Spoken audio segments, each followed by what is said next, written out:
Hello there, and welcome to Vtuber Talk. I'm your host, Jay, and thank you so much for joining us today. For those of you who haven't been here before, Vtuber Talk is designed after classic late-night talk shows. Everything here is live, casual, and the goal is to simply have fun conversations that will entertain people who are already familiar with the guest while still being accessible for new fans. Please welcome my guest for today, Myra Moores. Hi. Hello. I'm Myra. I'm a very sleepy retromancer. Very sleepy. Well, hopefully not too sleepy. But for folks who might not be familiar with you, if you could tell folks a little bit about yourself. That I do see plenty of your emotes in chat, so guessing most folks know, but for anyone who might not. Like I said, I'm Myra Moores. I'm a very sleepy retromancer. I stream on Twitch and YouTube. Usually a variety of games, or I feel like whatever I missed growing up, or whatever my community recommends me. I like doing art on the side, and I usually bite off more than I can chew. Don't we all? But Myra, I'm so happy to have you here today. You mentioned that you actually had a pretty busy day the other day and went out, not only touched grass, but also touched a bunch of cute animals.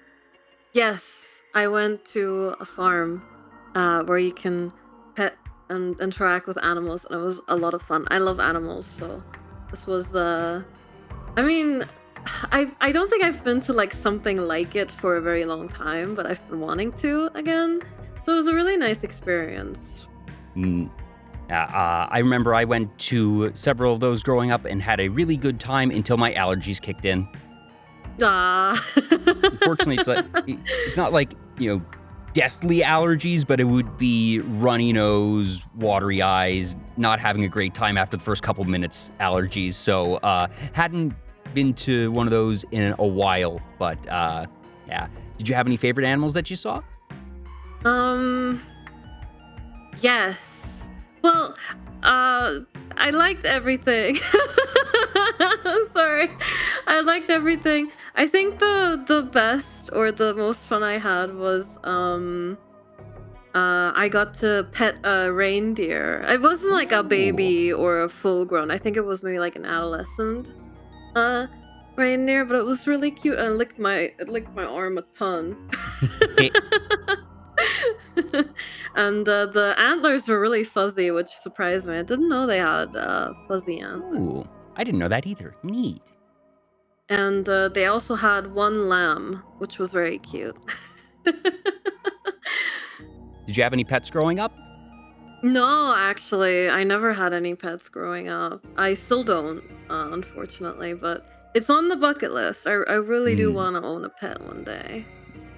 So did interest in animals just come from interacting with either other people's pets, or just, I feel like seeing farm animals in children's media is sort of a standard thing, so maybe it came from there?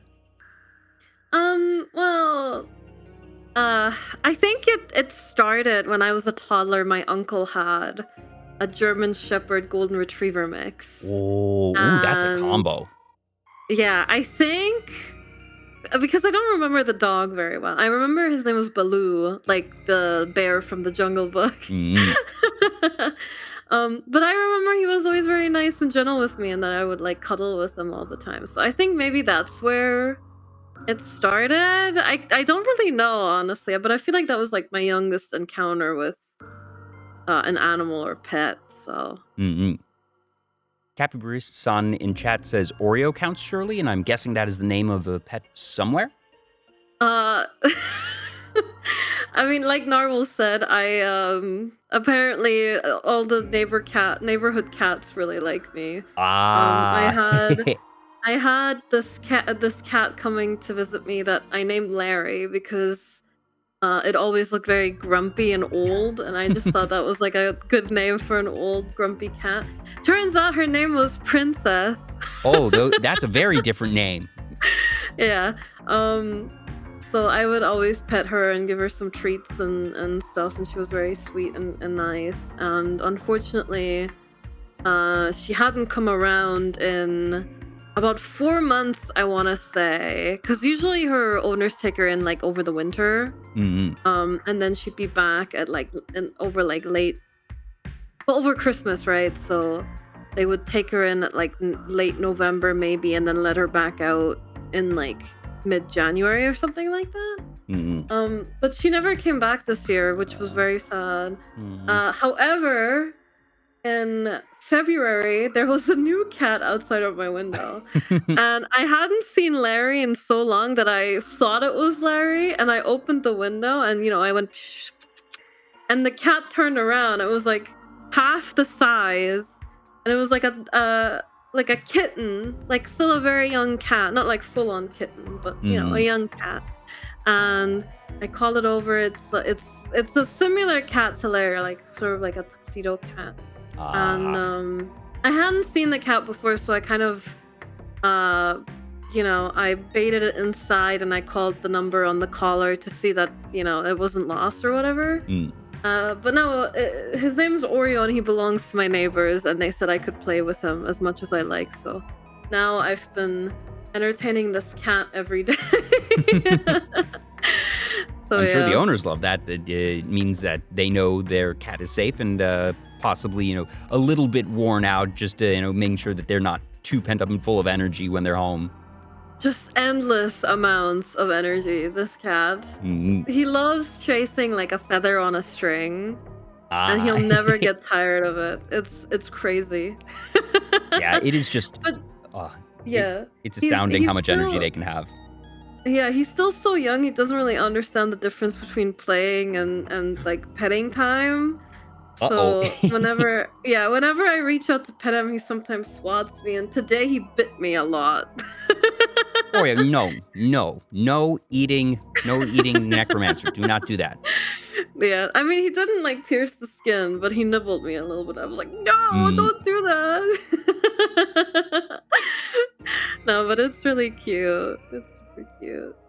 Yeah, I love cats. Their dander does not like me. Aww.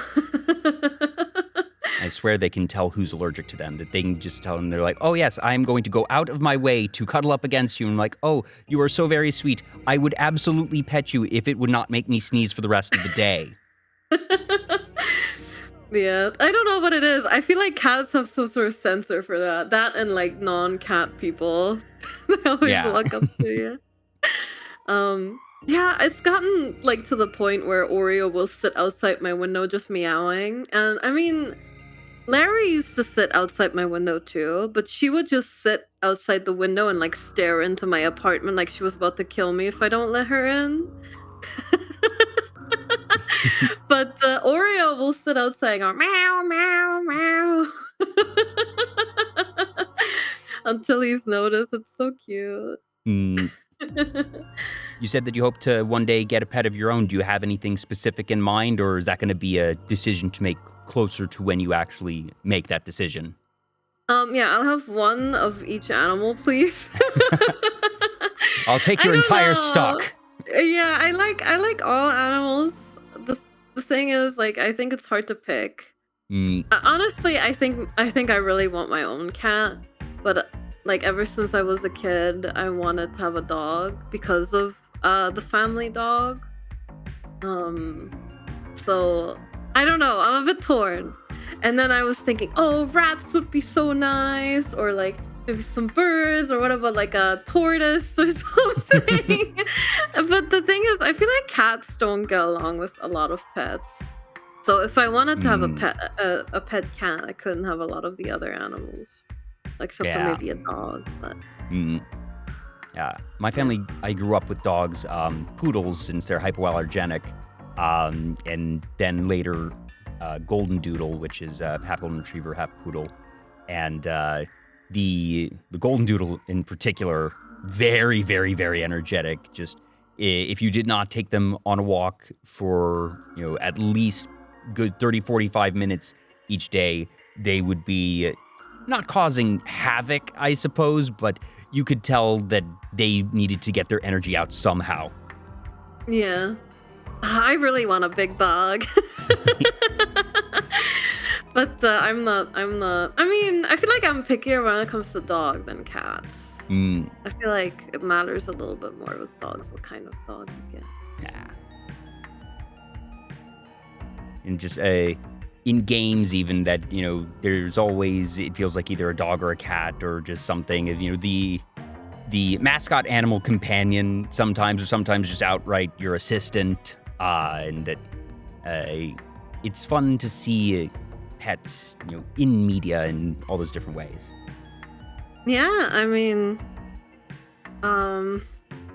yeah, a lot of people also just have like, well, like at least for VTubers, like animal personas almost, right? Where it's like either chat a mascots mascot. or Yeah, exactly, yeah. I forget, do you have a chat mascot of your own? Not yet, actually. I was thinking about maybe doing something with the like coffin Game Boy thing, but I haven't really decided yet. Ooh. Like on one hand, I was thinking about that. On the other, I was thinking about something else because the coffin has some other connotations to it. That True, I'm very not sure true. are like all that applicable, but it's also like something that I really like to do is have like something more customizable where people can put like their own spin on something, right? Oh, To put like their yeah. OCs and stuff. So I think I'd like to do something like that again. Yeah, I've seen a couple versions of things where folks have had, the template of the mascot and that they're customizable either sometimes through point redeems or that you can do something like on the Discord server. And I have no idea how they work. I know they take a lot of programming to stand up, but I definitely know that there's been folks who have taken that type of approach. Yeah. It's cool to see people sort of integrating their community and that kind of stuff more, I think. Yeah. And that the flavor for your community. Whoop, I accidentally just pinned a message. Unpin. Sorry about that, Corvus. But that you have the undead army. So, now I'm thinking, all right, if you were to do something with the coffin, that you could make it so it was like an undead pet and that it's coming out of the coffin. So then it is not quite the grim connotation of it being completely in the coffin, that you went out of your way to make sure that it was out of the coffin. The coffin might be their bed where they go to sleep at night, but that they're undead and therefore alive. Yeah. I mean, something like that. Well, the original idea behind the coffin boy is that I keep the souls of the dead in it as a way of preserving them. Yeah. So I had played around with the idea of maybe people having their own cartridges, but cartridges isn't like it's not really like mascot-y, in my opinion. Like it's a cute gimmick though, but not really what I'm looking for, I don't think. Yeah. Did you grow up having a Game Boy? I had a Game Boy Advance. I didn't actually have a Game Boy or Game Boy Color, no. I just think the design works out a bit better than the Game Boy Advance in terms of recognizability and stuff. Yeah, the classic sort of portrait rectangle Game Boy Color is definitely more iconic than the landscape style Game Boy Advance, or you get close to it with the SP because it ends up having that, but the flip and everything, and especially if you're trying to represent it in art, that hinge would probably complicate things, I'd imagine. And yeah, but I do like the Coffin Boy. It's very fun. I like that you have the little face on it. Its eyes react to my eyes a little, but it's kind of subtle. Did you have any favorite games on the Game Boy Advance growing up? I played a lot of Ruby. I had this game called, and I still actually have the cartridge of this, called Dogs with a Z, where you play like a young boy or girl and you raise your own dog and you train it and stuff. I really love playing that. Sounds like a predecessor to Nintendogs. Yeah, kind of like that. Yeah. I have the Ratatouille game still as a cartridge as well. Oh boy. Gosh, when was Ratatouille? Was that like 2004? Because I'm thinking, game adaptations of movies, especially children's movies, have, shall we say, a wide range of quality. That every so often you get these hidden gems where it's like, wow, this is a way better game than it has any right to be. And then a good 80-90% of them is just really not that great, but your parents bought it for you for the holidays or something because they saw the movie that they recognized and they saw it was a game for the system that you had, so here you go, kid. Yeah. The one I have, no, to be fair, I am PAL, so it could have just been released like a couple of years later. My cartridge is from apparently 2007. So yeah. How's the gameplay? I actually came back to it a few years ago and played it on stream, and it has its charm. I think it was definitely nostalgia for me, making the game seem better than it actually is. I also managed to soft lock myself when I streamed it, and I don't think that ever happened to me. How'd you do that? I got wedged into like an object or something, and I couldn't get out. It was really weird. You saved the game while you were there? Oh, the game has password saves. Oh, jeez. Oh boy, the password save system. Those are always, that is a relic of the past. That really is a relic of the past. I can't even imagine anything like that now. Yeah, the closest we have nowadays is, I guess, seeded runs in roguelikes. Roguelikes, yeah. For some reason, my brain just went completely blank on the genre and was like, wait, why can't I? It's not Souls-like, yeah, roguelikes. But that's more to make it so that you can share very specific experiences, not the coding workaround because they didn't know how to actually create a save efficiently on their very limited memory cartridge. I remember I had the SpongeBob the movie game as well, and I guessed one of the passwords, which led me to like the very last level or something like that. Now, were these passwords like actual words, or were they just alphanumeric strings that you happened to stumble upon?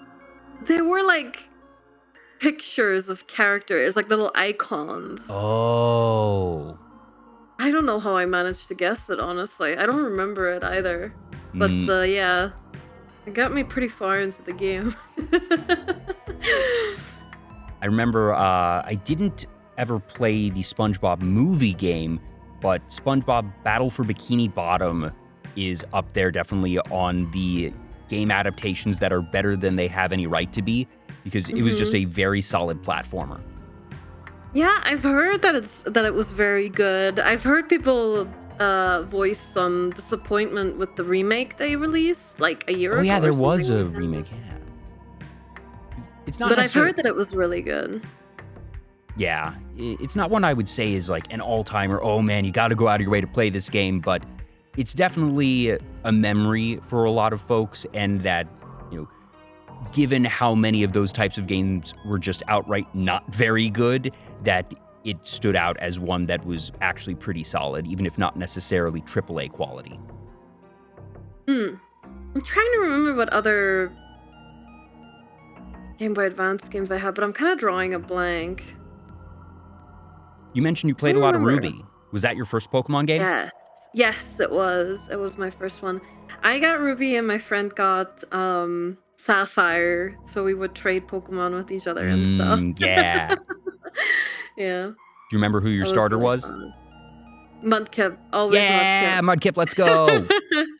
Mudkip was my favorite starter for the longest time. Same, yeah, just adorable model, and the ground typing in addition to water.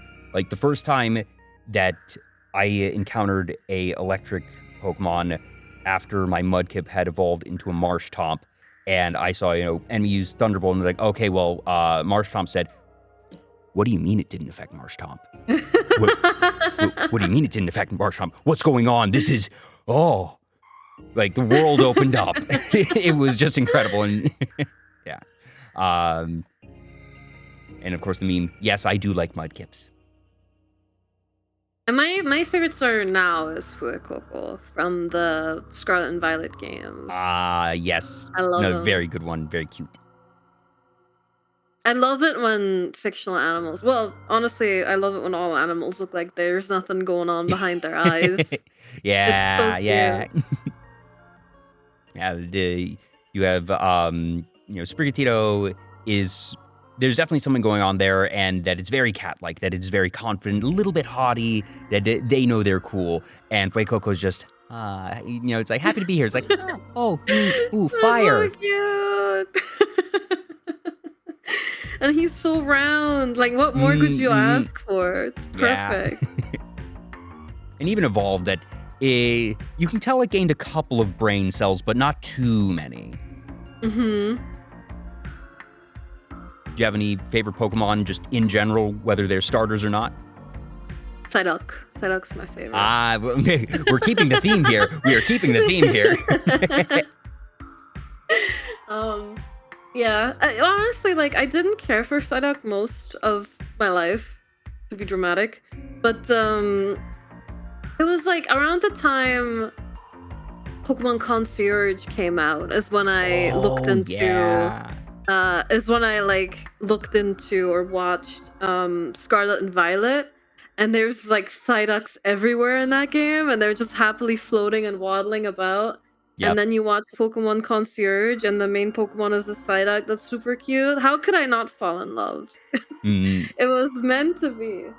Yeah. And, yeah, I love them. I have my community funded very generously the really big one that's on the Pokemon Center. Oh, the giant Psyduck. Yeah, I have it sitting in my room. I've named him Patrick. His name's Patrick.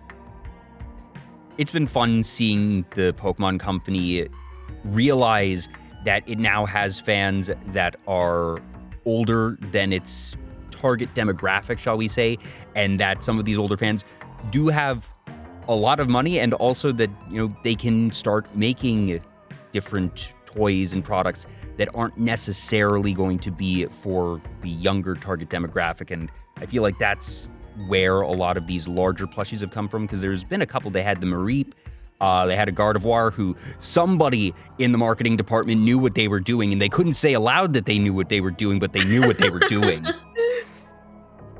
Oh, definitely. There's also a giant Lapras. Which my community is desperately trying to get for me, but I keep turning them down because I physically do not have room in my apartment for it. Then there's too big. There's the Snorlax that might as well just be a beanbag chair. Yeah, well, that's kind of cute. It's a bit more understandable because that's practical, Yeah. I guess, the Lapras is sort of that same style, that it, has the neck, but that's sort of just a back to the chair. Well, but then you'd have to have it facing away from the room. True, That'd be yeah. Kind of sad. Yeah. No, you got to make sure the plushies, have a good view of everything. Yeah, Psyduck's like my supervisor. If there was any type of Pokemon toy plushie, doesn't even need to be a plushie, is there like something that you want an official Pokemon product of that hasn't been made yet?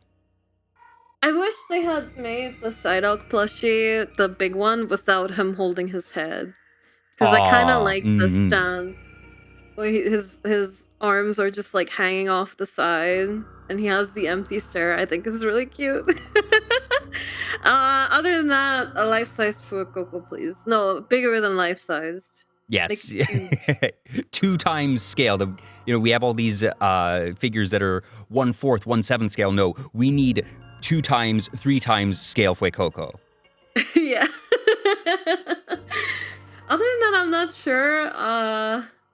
Yeah, I don't know. I'm definitely more of a plushie head than anything else.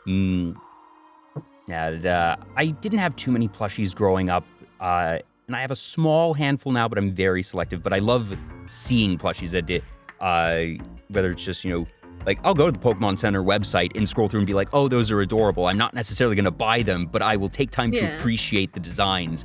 And when people have just giant plushie collections and, pictures of it just covering their entire bed or, a giant mountain that it's always very fun. I would argue plushies are like the best merch item one can have for sure. Classic for a reason. You mentioned you also grew up a lot with Zelda games. Which was your first Zelda? Ocarina of Time, I think? Yeah, I played Ocarina of Time, and then I'm pretty sure I played Phantom Hourglass, but I didn't get very far in it. And then I kind of stepped away from the franchise until Skyward Sword came out, and then it was over. It was all over. Yeah, I've had that experience of, you play a franchise a little bit and then you sort of fall into a lull and then you get back into it, and that second go through or that sort of relapse almost ends up really solidifying, and then you're an even bigger fan than the first time around. Yeah, exactly. Like Skyward Sword really sort of made me fall in love with it, and then I went back and I played the games. I have very little memory of playing 2D games, like the 2D Zelda ones, because I didn't really enjoy them that much. I'm kind of the same, but just I can appreciate their historical value to the franchise, and that certainly for its time they were as good as it got. But for me as a player, I've always just been very annoyed of, oops, I skimmed against an enemy and I have lost 3 hearts. Like, they weren't attacking me, but just, I brushed up against them, and I don't know, maybe I'm a bit too spoiled as a 3D player. I've been meaning to go back and revisit them now, because we played Phantom Hourglass on stream not that long ago. So I've been wanting to go back and try them again and see if I like them better now. But I haven't made the time for it yet, unfortunately. Phantom Hourglass is okay. I think that, which was the sequel on the trains? Spirit Tracks. Spirit Tracks. I think that's probably my least favorite Zelda game, and it's not a bad one. But it being literally on rails detracted from my enjoyment, that I like the open ocean exploration that you're able to get in Phantom Hourglass and Wind Waker and all the other games, whereas just being on rails when you were traveling, it made things feel a bit almost like you were going through the motions, literally and figuratively, when you were traveling, and just, okay, you're now on an actual rail shooter mini game, and it took away the sense of exploration for me. But that the dungeon gameplay and the rest of the game is par for the course for what you would get for the handheld non-mainline, which is still going to be distinctly better than your average action-adventure RPG game. Plus odd gimmicks. For sure, yeah. Oh, apparently I have offended Chat and Kobold in chat. My chat, for some reason, loves the DS Zelda games. I don't know why. I mean, like I said, they're not bad. That audience. Not bad. I'm not going to rag them and say, oh man, gotta avoid them. Those are terrible. The worst point in the series. I just think that the other games are even better, at least for me.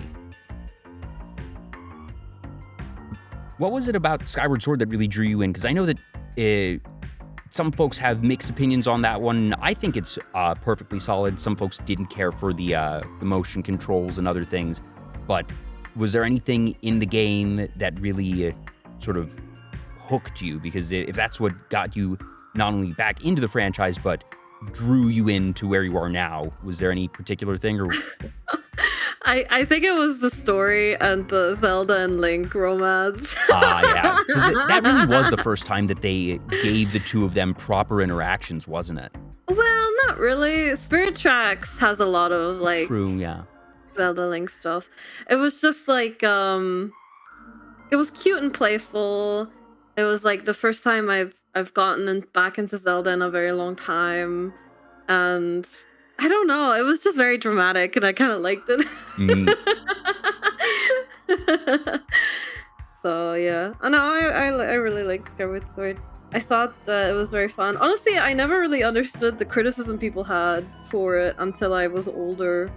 And I replayed it and I was like, oh yeah, I get it. I guess it is very linear and the backtracking kind of sucks, but I still really like it. Yeah, and again, I think it's a case of, because Zelda is such a huge franchise and that its highs are so high that even a slightly above average or even a average game ends up being considered quote unquote worse or quote unquote bad just because it's being compared to everything else in the series. Yeah. But when you compare it Yeah. against the vast majority of other video games as a whole, it's still going to be distinctly above average. Yeah, I think on that front, it's a fantastic game. Yeah. My favorite's definitely Ocarina of Time. Classic for a reason. Yeah. But I really like all the 3D Zeldas. I have such a hard time like picking amongst them. I just love them all. They're all Yeah. very fun to play. My two favorites, and it's difficult for me to pick one of the two because they are so different, are Twilight Princess and Breath of the Wild.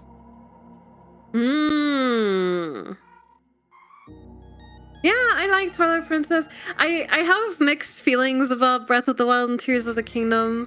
Like, I've played Breath of the Wild to death. I'm missing one Korok. Oh, I do not have the patience to do the Korok hunt. That you've done more Yeah. than me in that. I'm missing one Korok. I have no idea where it is. One day I'll go back for it.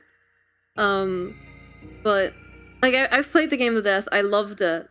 And then Tears of the Kingdom came out, and I was like, wow, this is Breath of the Wild, but better in every way. Like, I love Tears of the Kingdom so much more. Like, the story, I liked more. The gameplay, I liked more. I like the exploration more. But I'm just tired of the formula, I guess, where whenever I did finish Tears of the Kingdom, I had, like, no desire to go back and play more of it. Like, I still really haven't, more than like 5 hours maybe after finishing it, and that's really sad because Tears of the Kingdom was really good.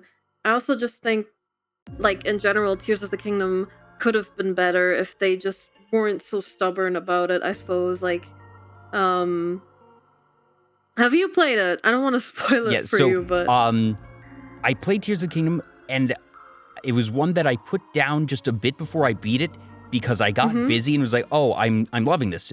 And I definitely plan to get back to it. And it has been sort of perpetually on the back burner at like 70% completion. I know I'm going to get to it, but it's one that has perhaps ironically been easy to not pick back up because I know that I will eventually. But I got very far in the game that I was very deliberately taking my time with it, that I sort of rationed the game in the sense of, okay, I wasn't going to collect all the tiers right away, even if I could. I wanted to collect like a quarter of the tiers, then do one of the dungeons, and then do different things of just spacing out the different objectives, I suppose, and get them in sort of equal measure throughout the game, as opposed to, all right, I'm going to do all the dungeons and then all the tiers and then all of the Guardians or things like that. But I enjoyed it a lot. I have sort of mixed feelings about, dang, what's the underworld area called? Oh, yeah, I know what you mean. I don't remember. The only thing that I don't like is how much I need to do to light the place up. That having to throw those light seeds or get the different things activated, it became a little bit tedious. I love the design. I love the depths. The depths. I love the depths. Once it's lit up, I think it is a really cool inverse to the overworld. I have no problems with the actual design. I just think that they should have been a bit less stingy about, making us light things up, or maybe a few less of those hub points to make it so you could light the areas up without it being such a chore, I suppose. But it was crazy because they didn't show it like in any of the like promotional material, to my knowledge. Yeah. So it was like a complete surprise when the game came out. It was a good time though. My mixed feelings come mostly from the way they decided to tell the story. It like really irked me. Mm, Um, because they're using the memory system from Breath of the Wild again yeah, via the tears, but they're telling a non-linear story. Sorry, they're telling a linear story in a non-linear way, right? yeah, With Breath of the Wild, it didn't really matter in what order you got the memories because you kind of puzzle it together anyway. But in Tears of the Kingdom, it's like you can find the last memory first and then have the whole plot of the game spoiled for you, like I did. And that wasn't very fun. yeah. I guess that's an interesting observation because I was initially thinking, well, yeah, they had the memory system and they told a non-linear story. Or sorry, they told, in theory, any story can be linear, and that they told Breath of the Wild story non-linearly through the memory system, and they did the same in Tears. But I suppose the difference is that for Breath of the Wild, the story that is being told, you know the ending to, because the ending Yeah. to that story is the calamity that got you to where you are now, and you're just sort of puzzling together how that happened. Whereas the story, even though I have like one or two memories left in this one, that is very clear that the story being told is one of the origins of Ganondorf. For lack of to keep some spoilers away from folks who might not have played, that you're seeing the story of in some ways how the kingdom got to where it is now, similar to Breath of the Wild, but there is a more external story perhaps in this one than in Breath of the Wild. Yeah. It just upsets me because after you beat every dungeon, they play the same cutscene where they could have just had the sages reveal a little bit about the story instead of you going around finding the tears. Or, sorry, I'm really passionate about this. No, please. Or they could have made it so that whenever you get a tear, it just plays the cutscenes in order. Like, you get the first tear, you play the first cutscene, right? Yeah. Or that It works. I'll never not be sad about this. I actually like your idea of using the dungeons and the sages to tell that story, and then let's put a different story with the tears, one that really doesn't matter in the order and isn't necessarily plot relevant, something that is perhaps a bit more similar to what you get in the Breath of the Wild memories, where it is, you know, more stories about Link and Zelda or about other people in the world that you can.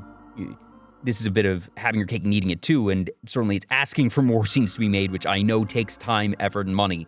But to have a separate story told there and to just get the plot in a more linear fashion. There's actually a location in the game where it kind of hints at the order of the tiers, but it's really easy to miss. Yeah. And I don't know. They could have done better, and I think that's what upsets me a little bit. It's going to be interesting to see where they go from here, because they've said that they are done with this iteration of Hyrule. And I think that is the correct decision. Yeah. I think that 2 games was plenty here, and they did a lot in those 2 games. I'm glad they did a second. I would have been sad if we only had Breath of the Wild. I think the second visit was warranted. I don't think a third is. No. Tears of the Kingdom was a good pin in that. I just like all of the extra stuff they added to it. Like the Korok stuff is really fun, that you can like move them and you have to like, you can like put them on your little creations. I love the little mini game with the Hudson Construction sign guy. It's super fun. I like that you sort of get to revisit a lot of the locations and see how they sort of advanced and like rebuilt and stuff. That's really cute. And there's a lot to like about Tears of the Kingdom, and that's why I'm upset about the way they told sort of the main story of it when there's so much subtlety in the other parts, you know? So, Yeah. I don't know. I'm just a little salty about it. I know some folks didn't like the shrine system. I don't even want to say torn. I enjoy both the traditional dungeon system and the shrine system. That I like that in Breath and Tears that they were these bite-sized ones, that they were these individual puzzles that you could do in any order, and that it didn't necessarily require the extended time that a dungeon has to have, where, you know, you might be spending multiple hours, multiple day play sessions going through this one particular area, and then it, you know, you walk out of the dungeon, it's like, oh man, I kind of forgot what the overworld looked like for a minute there. And at the same time, I can appreciate and understand that some people like that literally and figuratively deeper experience where you really get into this one area and explore it a ton, whereas there isn't really the exploration in Breath and Tears is in the overworld, not in the dungeons. Honestly, I kind of like both. Like, I definitely prefer the traditional, like, dungeons, I would say. But Tears of the Kingdom got very close with having a balance between the two. The dungeons weren't still quite where I would have liked them to be. Yeah. But I like that the dungeons actually had unique bosses instead of just Calamity Ganon. Oh, that's like, true. That's one of my really bigger didn't like complaints. that. Yeah, I did not care for the Calamities. The bosses in Tears of the Kingdom were very Zelda-like, which I really liked. Like, you had the worm from Wind Waker coming back. Yeah, Goma is one of the 5. It's like, that's all I want in my Zelda game.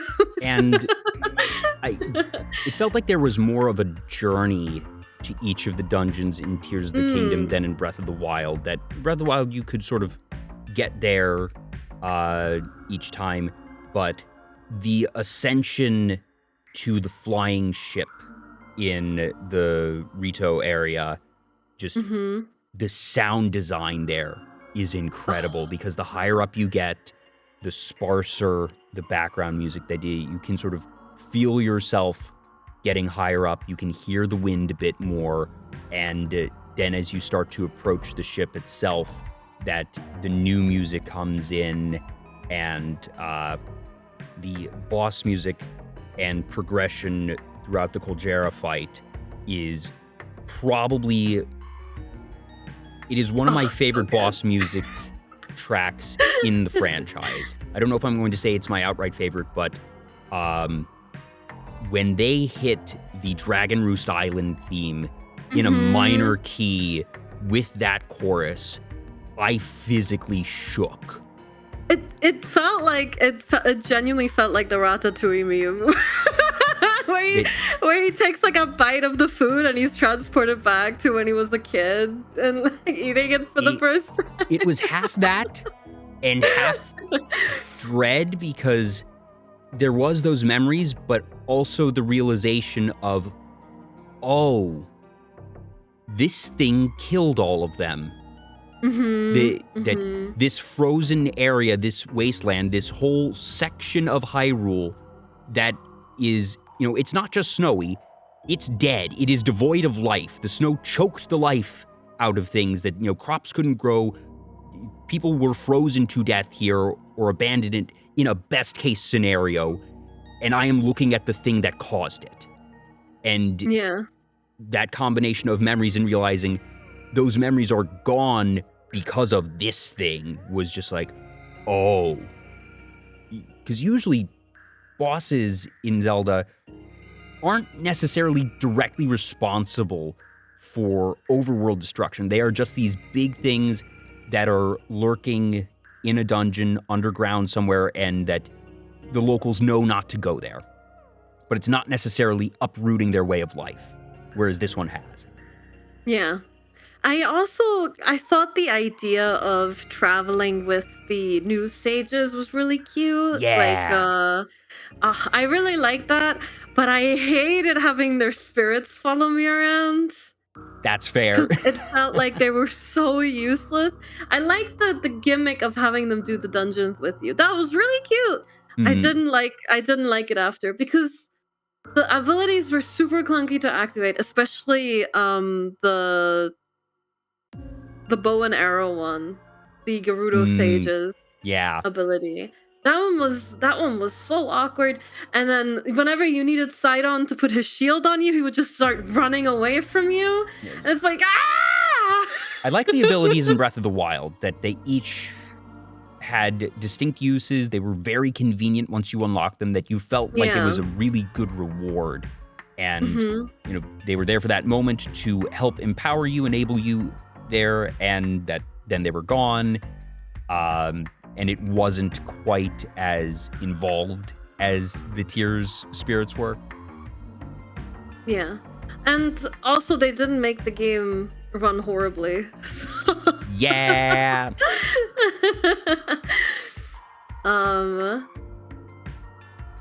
Yeah.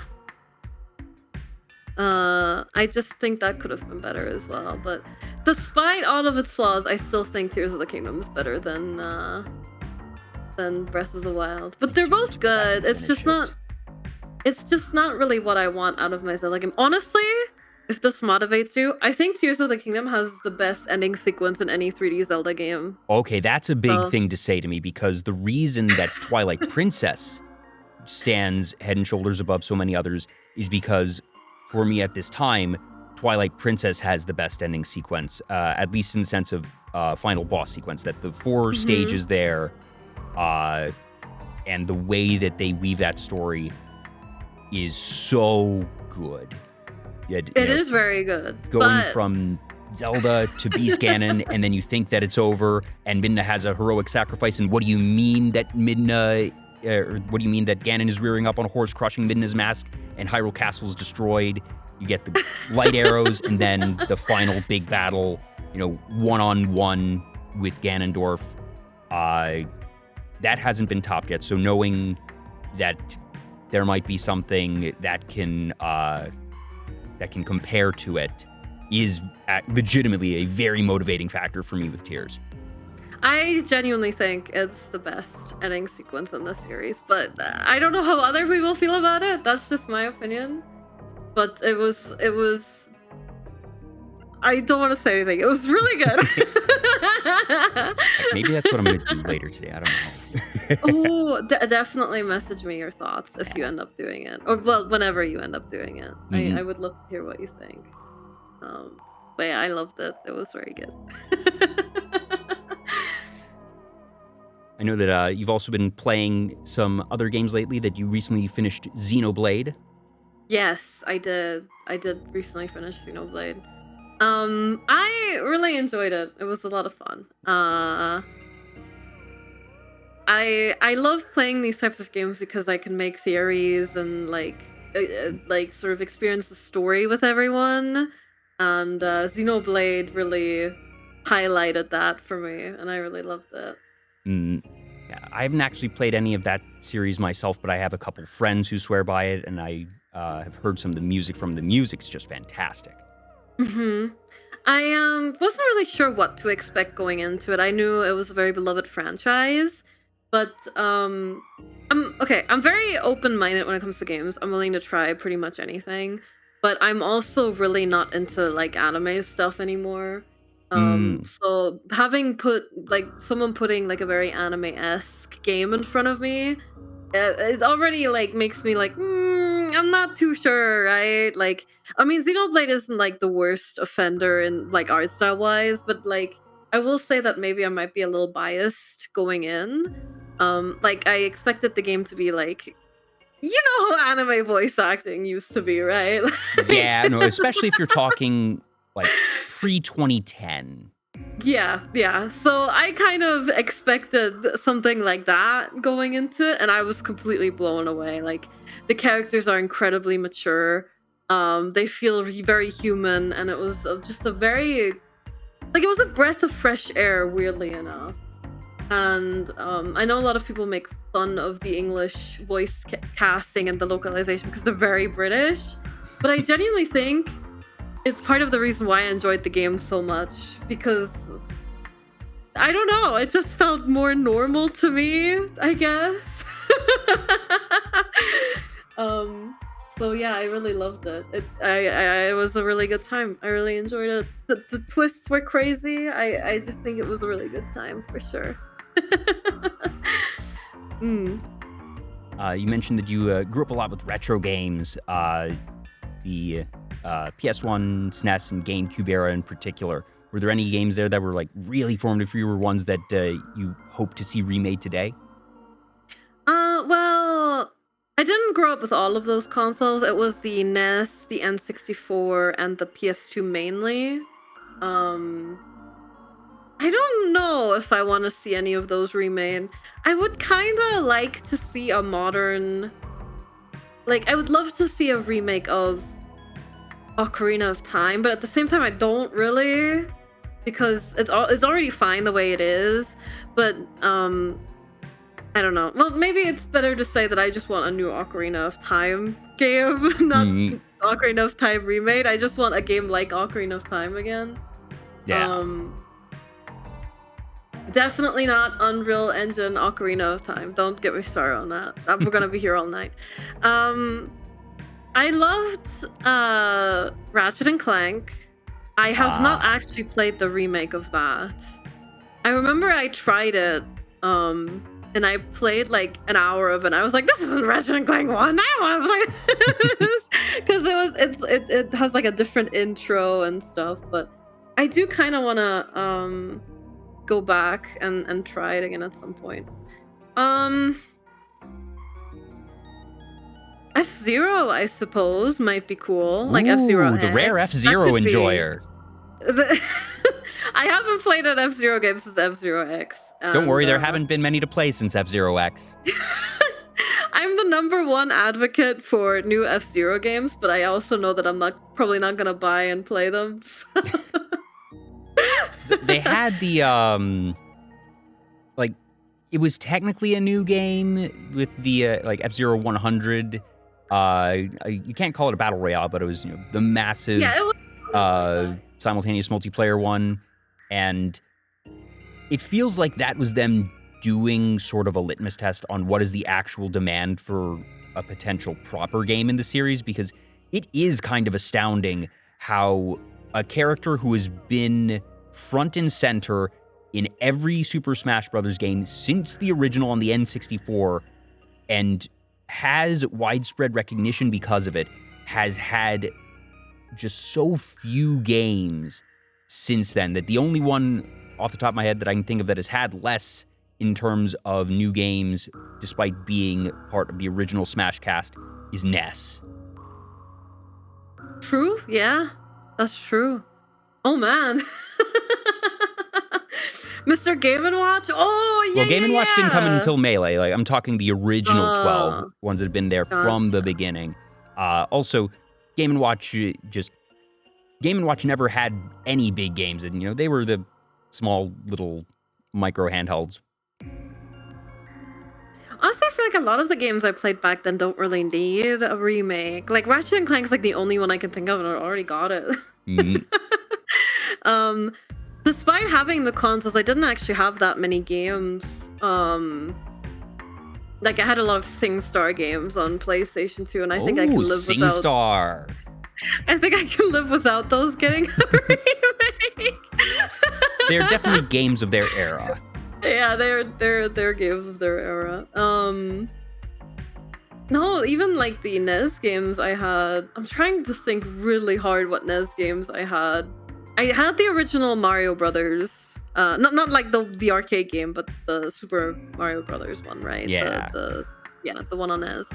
And I remember I had Kirby's Adventure on NES as well. So I don't think those would really need remakes. I feel like they're so beloved because of the way they are, right? Like, I feel like making a remake of them, everyone just realized, oh, these games aren't. Yeah, they've ported them a couple times, and I think that ports are fine for those. And, you know, Kirby's gotten a lot of love. Kirby has had some new games, and that, funny enough, recently one of the games on my short list for many years of things that I wanted a remake or a sequel of finally got it. I was nearly in tears when they announced Kirby Air Riders. Oh, yeah. I've never actually heard of it until that announcement was made.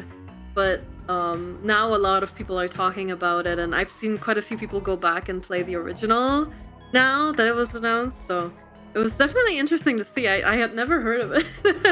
Yeah, and I sort of accepted a while ago that there probably would never be a proper sequel, that I was just saying for ages and ages, just give a port. It's fine if it's not even going to get a physical release, if I can get it on the virtual console, or even have it be part of the like Nintendo Online subscription thing.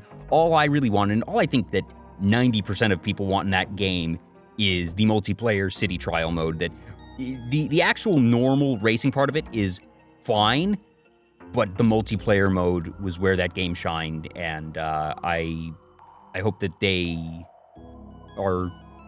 I have to assume they're aware of it and hope that they lean into that in Air Riders, because that was what made that game so special. No, I don't think I can think of anything that I'd want remade, really.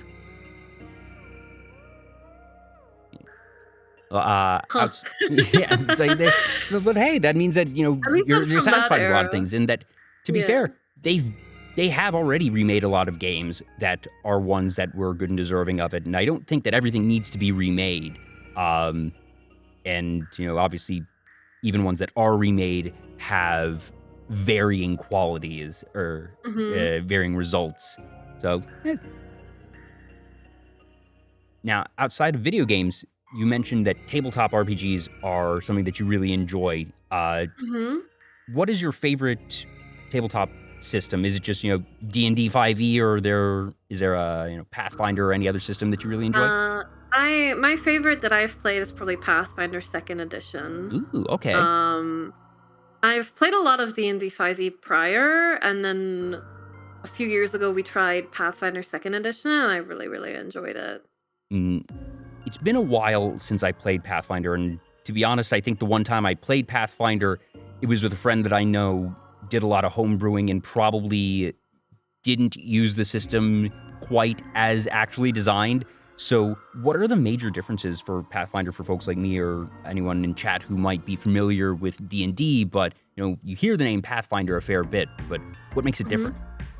Well, as far as I know, it's based on 3rd edition or 3rd D&D 3D? I don't know what it's called. The 3rd edition of D&D, 3.5 or whatever.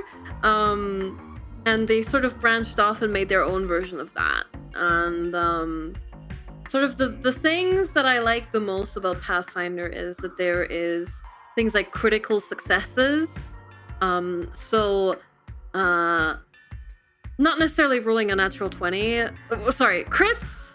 Let's take a step back. Crits aren't determined by rolling a natural 20 or a natural 1, but if you're 10 above or 10 below the required amount that you need to roll, right? So there's varying degrees of success in Pathfinder. There's failure, critical failure, success, and critical success. And I think that's part of what really sold me on Pathfinder, and what makes it so hard for me to go back to 5e now is just it not being black and white, especially for spellcasters, where it's like, oh, I can only do one thing a turn in D&D 5e as a spellcaster, so I'm gonna cast a spell, and it took my resource, and they saved, and I do nothing with the rest of my turn. Yeah. And I'm like, wow, D&D 5e fucking sucks. So, I enjoy that aspect. There's also 3 actions a turn in Pathfinder, but movement takes 1 action. So you have a bit more strategy involved, where you can hit maybe multiple times a turn, or you can do 1 action and then 1 attack or something like that. And because +1s and -1s are so strong in Pathfinder because of the critical success and failures, status effects are also much better. So you can kind of just spend 1 action of your turn debuffing the enemy or helping one of your party members out, and it's just a bit more interesting than I'm a fighter and all I can do is walk up and hit the guy once, for like the first 5 levels before I get extra attack or whatever. Then I can hit him twice. Especially at the low levels, D&D is very restrictive and sort of binary in what you're able to do. So yeah, it's just I think it's still a great way of getting into tabletop RPGs because of its simplicity. But going back to 5th edition now is not fun, in my opinion. It's not very fun for me anymore. when you build a I've character. also tried. Sorry, go ahead. Yeah, we'll get to that in a second. I've also tried Call of Cthulhu, but I've only done Ooh. one game of it, and it wasn't good. Well, okay, my DM was great, but we all had no idea what we were doing.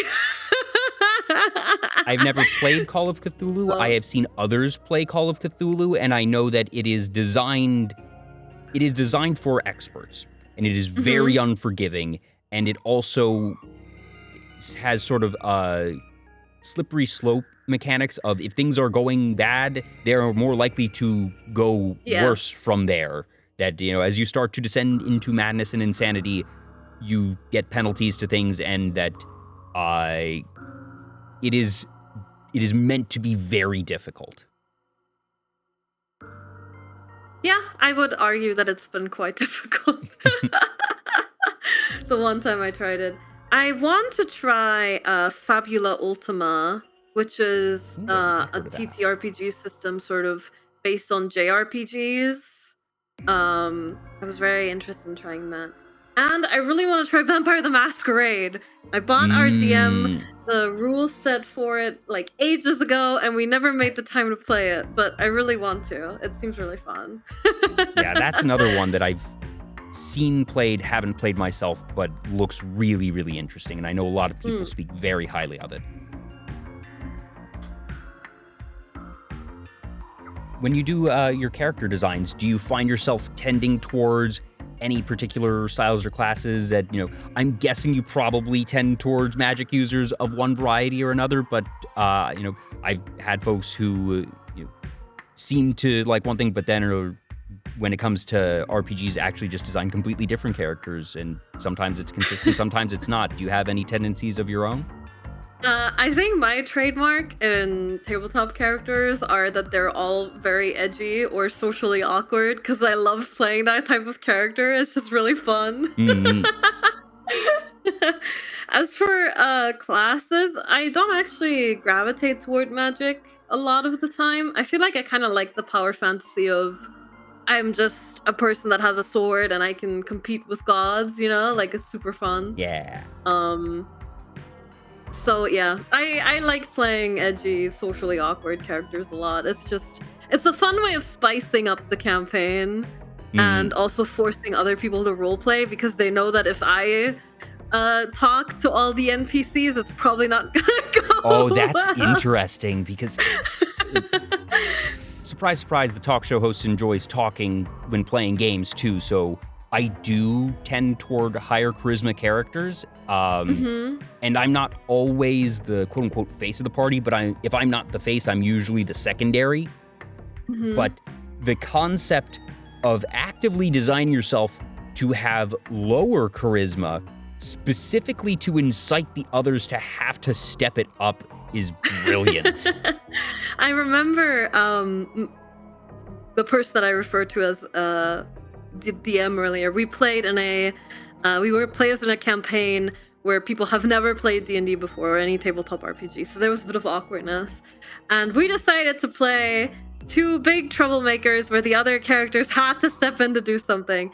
He played like an 18-19-year-old farm boy who wasn't very educated, who just picked up a sword, right? So he was a little slow, but he had the spirit. And I played a Kenku character that was constantly copying the farm boy's voice. Yep. Those who aren't familiar, Kenkus are sort of Raven-esque, but with the tendencies of parrots. Yeah, they can only speak via mimicking what they've heard. So it was really fun.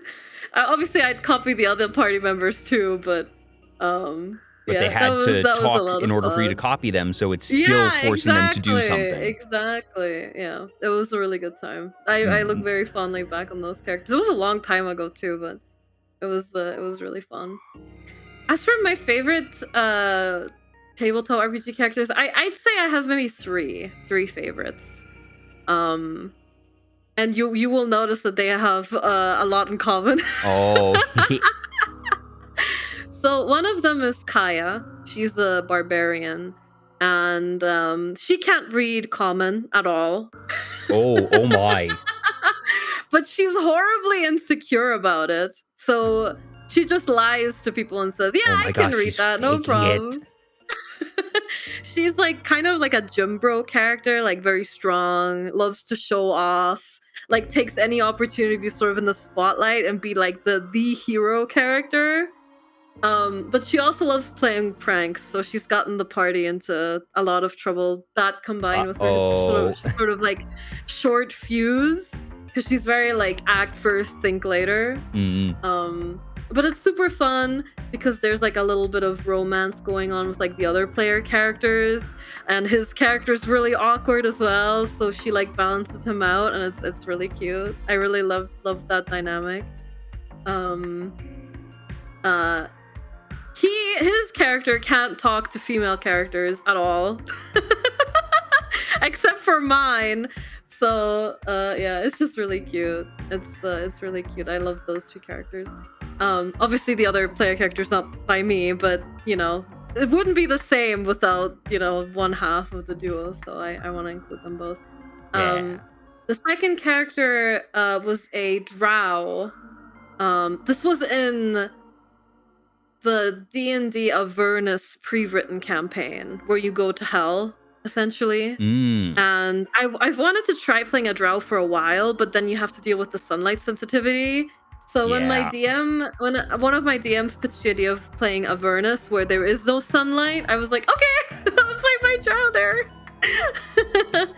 And this character actually kept her identity a secret from the rest of the party. Like she would always be cloaked and masked, and she was a bit odd as well. Like she didn't understand a lot of like surface like customs. She thought rain was deadly because the only rain in the Underdark was acid. It was the acid rain. Oh, yep. Yeah. So all that sort of stuff was really fun. She was obviously very combative as well, coming from the Underdark. Although she wasn't evil, she did sort of start out as neutral just because of the way of life she was used to, right? So that was a very fun character to sort of transition into befriending people and allowing herself to have fun and sort of drop the guise, right? And open up to others. So that was really fun. I really loved playing that character too. And then the last character, this is like, when I'm not playing an uncharismatic character, like a character with low charisma, I play characters that have how do I put this? They are unintentionally charismatic, right? Where unintentionally charismatic. Yeah, where they encounter, it's more like an endearing thing where it's like, okay, whatever, right? Like they're like very unintentionally persuasive, right? Where it's like, oh, could you do this for me? And then it's like the natural charm coming in, right? Or people just find them endearing. I played a moth oracle. Oracle in Pathfinder 2e is basically they can take on curses to become stronger and buff themselves temporarily. And she was a fortune teller, very sheltered, sort of like first time out in the open making friends kind of character. And that was really sweet because at one point at one point, the party met my character's grandmother, who's basically her parental figure. And she said to the party, okay, when we go inside, I need you to all pretend you're not my friends because my grandma told me I can't be friends with boys, okay? Oh. And then that happened. And at some point, my character like had to go upstairs to grab something for her grandmother. And the grandma was like, thank you for being so kind to her. Like I never told her not to be friends with boys. I just wanted to protect her and stuff like that. So that was really fun too. And like being like painfully innocent and the DM having to go along with my character because she's just charismatic and the NPCs having to sort of play along was really fun. Now, did the grandmother or the party tell your character after the fact? Or did they just let you keep on going thinking that you had to keep up this ruse with the grandmother? Yeah, no, we kept up the ruse. It was really fun. It was such a sweet time. Like they thought my grandmother was like a horrible person, or like abusive or like oppressive, like trying to keep me locked inside. But no, in reality, my character just horribly misunderstands everything. It's really fun. I really like it. Yeah, just sometimes the misunderstandings or really leaning into a character trait like that can create Yeah. so many fun opportunities when doing roleplay. Yeah, I definitely prefer sort of roleplay over something like super mechanical. So I genuinely speaking, lean into that a lot. Yeah, for me, I feel like I'll usually pick one or two traits, but I perhaps fall into the bad habit of my characters, because I, as a player, like leaving my options open, and therefore I try to be a relatively inoffensive character. That even if they aren't always high charisma, which they are probably a good 70% of the time, that they're not necessarily going to be the ones that are prone to causing problems, short fuse tempers. That if I'm not going to be high charisma, I'm usually going to be a more reserved type of character, just because as a player, I don't like, I suppose, I don't want to cause problems in world, because that makes the character's life more difficult. But one of these days, I do need to get out of my comfort zone and get into more of a short fuse character, or just a perhaps not even necessarily low charisma character, but a low wisdom character that is more prone to causing miscommunications, misunderstandings, or to, being more offensive to NPCs and causing those problems. I would say I recommend it. But at the same time, the campaign where I play Kaya the Barbarian, and we currently have constantly assassins after us because I picked a fight with the wrong people. Oops. Oopsie. But yeah, I would recommend it. I think it's super fun, especially if your co-players tend to be a bit more passive as well. I think it's a really fun way of spicing things up, and yeah, definitely some of the most memorable moments came from characters like that, I would say. Yeah. Are there any character designs or concepts that you have sort of in your back pocket that you haven't been able to use yet, but, all right, I want to do this in, if it's not the next campaign, that sometime I want to make this type of character? Not really. Over the last few years, I've sort of fallen out of the hobby. Friends became less available, and I've become more busy, where whenever I do have the free time, I find it really difficult to sort of stay in session and not get distracted. But I do want to give it a try. I just haven't really had the inspiration, I suppose, for anything, unfortunately. um I'm the type of person, I get inspired like out of nowhere, and then I could write like an entire like, I don't know, 5-page document about the character. But until I become inspired, I've got like nothing going on. I'm very much the same. I am always the last person in a campaign to make the characters, because I actively ask everybody else to make their characters first, because if you put the PHB in front of me and say make a character, I don't have a inherent preference necessarily. That I have tendencies of where I like to put my characters once there's an idea, but that I don't have pre-existing designs, or, oh, I really want to play a character like this. So I like everybody else to make their characters, and then I look at the party and say, all right, we obviously need a healer, so I'm going to make a healer. Now, what would I do to enable that healer? That I find the end by process of elimination almost from the rest of the party. And then using that, I creatively find the means to that end. I mean, I don't mind filling normally, actually, either. So I don't mind making my characters last, just to fill out the composition or whatever, yeah. And one of my favorites that I've been using for a couple years now is a magical Wild West homebrew campaign, and that it is set in like I think it's mid 1800s USA, alternate timeline, and that each of the different races are immigrants from different parts of the world, and that the DM actually put in a lot of thought of where would like elves are from Europe, and that Goliaths are from Nordic regions, and I realized we needed a tank, that we had a healer, we had folks who were doing tons of DPS, but everyone was squishy.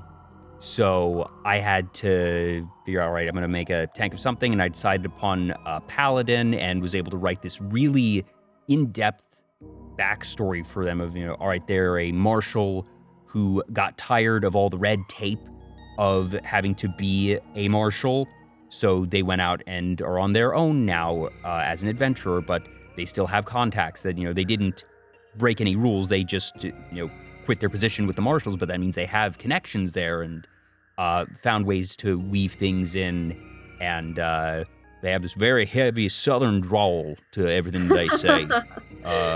It's a very fun character. Oh, that's awesome. I'd love to play like a Western campaign. I think that would be a very nice spin, because we usually just gravitate toward, like generic fantasy or gothic dark fantasy stuff, so I think maybe like a completely different setting like that might actually reignite my love for the hobby. I don't know, that could be fun. Yeah, I was very fortunate to have a very creative DM for that. Yeah. Do you have a forever DM in the group, or do you like rotate? Not rotating as a whole.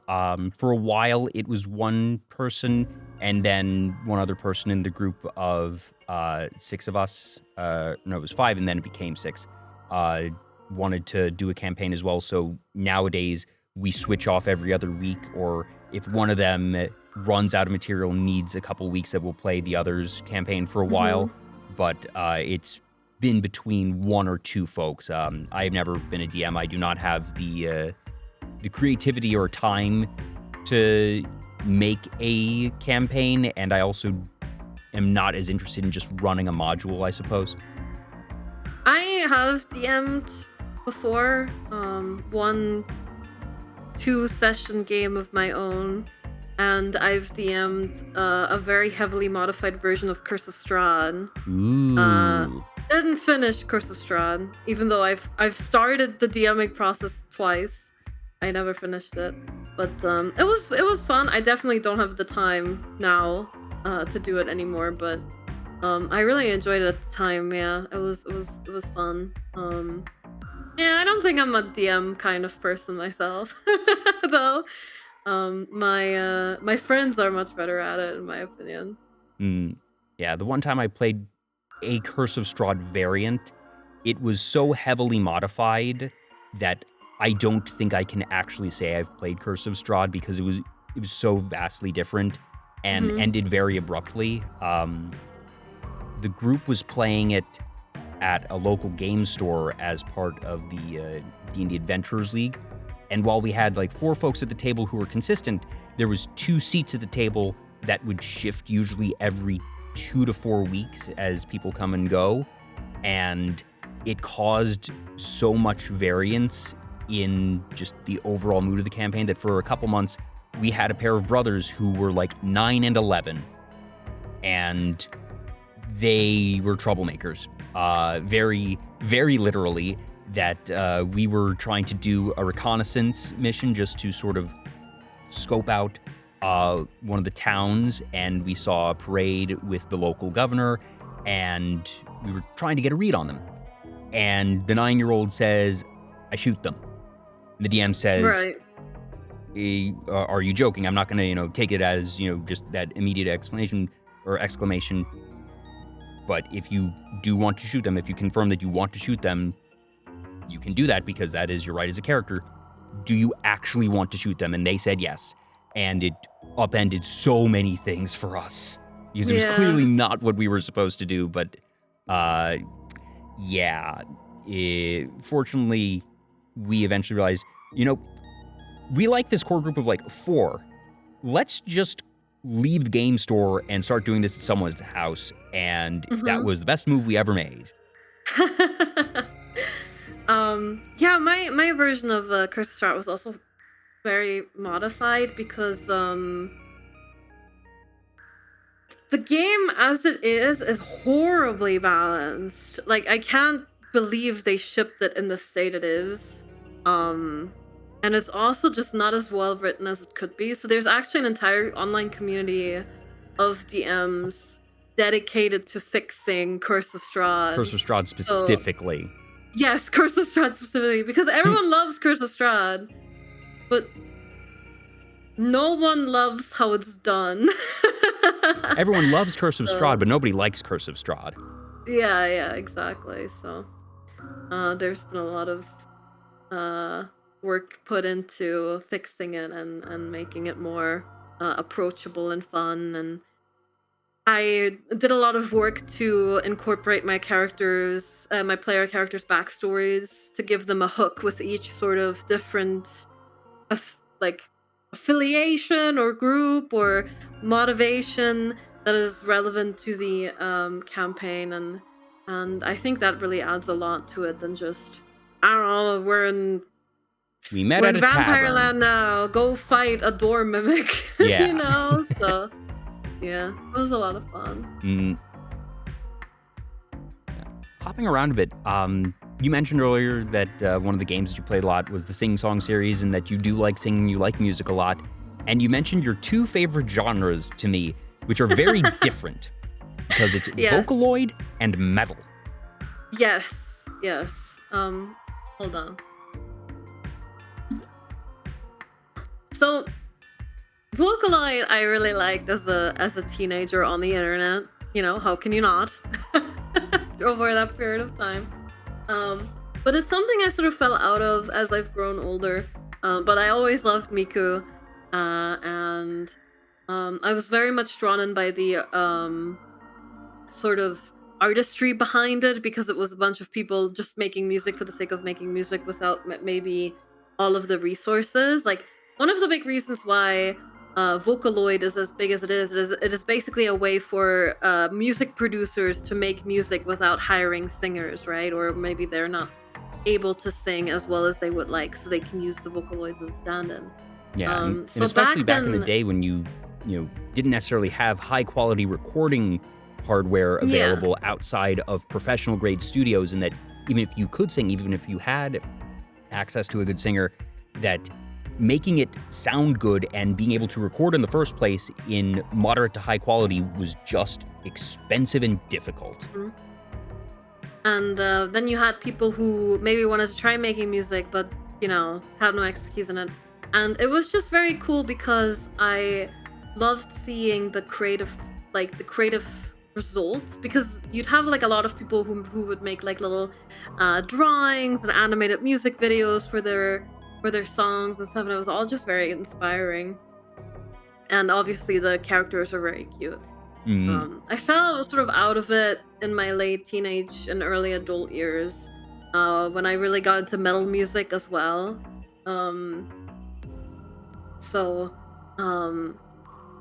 I started with a lot of the classics, but also Ghost BC at the time, which I don't really listen to now.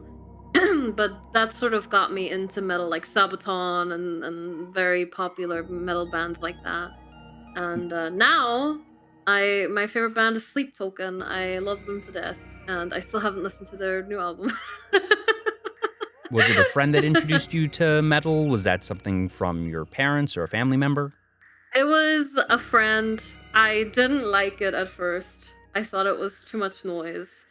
And then you find one song that you like, and then it's just down a rabbit hole. You just get used to it. And now the same music I used to listen to back then, I listened to it and I was like, what is this? This is like nothing. Where's the screams? How am I supposed to feel anything listening to this? And then I got back into Vocaloid shortly before I started VTubing, actually. Mm, And yeah, I really love it. I really love it. Um, it's crazy because I'm nostalgic for like the old songs, but I really love the new stuff as well. And sort of seeing the difference from what things used to be like way back then to sort of the standard now is crazy. And yeah, it's just been really interesting to sort of go back and listen to a lot of the stuff I missed or newer stuff. So yeah. I've never been really into Vocaloid, but I've always been aware of Vocaloid. That I knew about Hatsune Miku way, way, way back in the day. You know, the classic "World Will Be Mine" concert video on YouTube, like 2012-ish, somewhere around there. That yeah. so I was always aware of it and didn't have many friends at that point in time who were really into it, which is probably how I sort of wound up avoiding it. Yeah. Not really deliberately, but just happenstance. But then later on, especially once I got into VTubing, that it is so clear how foundational Vocaloid is to VTubing in a lot of ways. And you can see the through line in terms of technology and fandom, and that it is sort of a predecessor in some ways to VTubing in those different creative aspects and of just being able to create either an avatar or a song, and that was a very important outlet, I know, for a lot of folks in this area, whether they're musicians or singers, and if that's a big part of their content, or even just tangentially. And seeing Miku and Vocaloid become increasingly mainstream over the years has been so exciting, because it hasn't been fast. It has been very slow and very steady. But we're at the point now, Miku's in Fortnite, and that what felt like some flash in the pan moments that Miku was on, I forget which late night show it was, probably like 10 years ago, and that, you know, it was sort of a blip and then went back to its relatively niche visibility. But nowadays, you know, Miku concerts have been selling out and doing, you know, global tours, not just the Miku Expo screenings that they had back in the day. And it's been really neat that Miku's really finally, I don't know if I would say made it to mainstream, but it's very close. Yeah. I mean, she was at Coachella Yeah. last year, I think.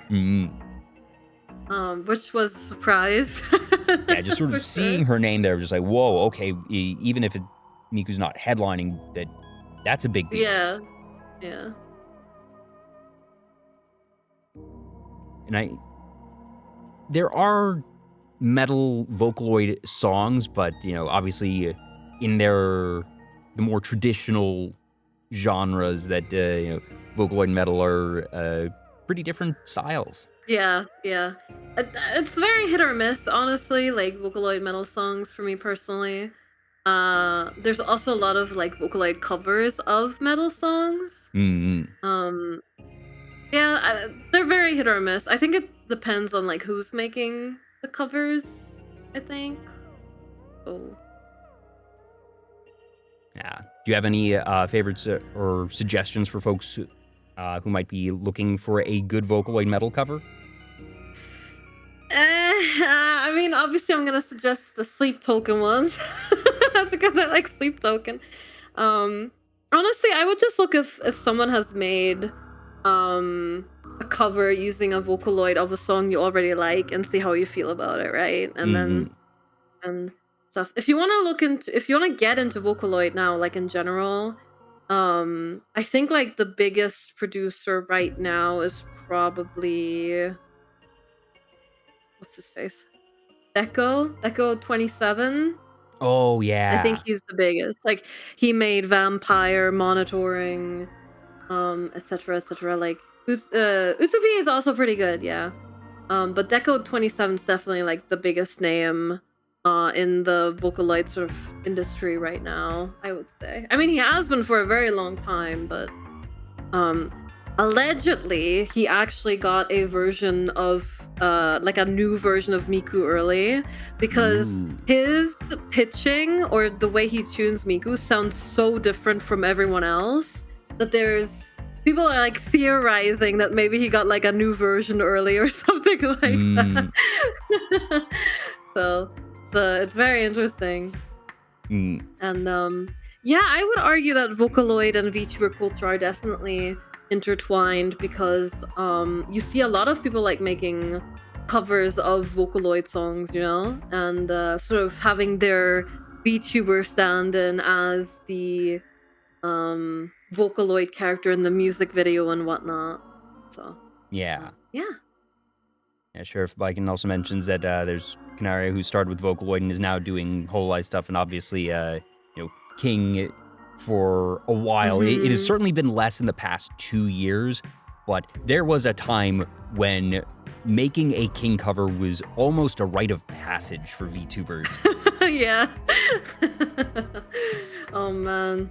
Thank God I didn't make covers back then yet. But yeah, King was a phenomenon, honestly. It was so popular. Yeah.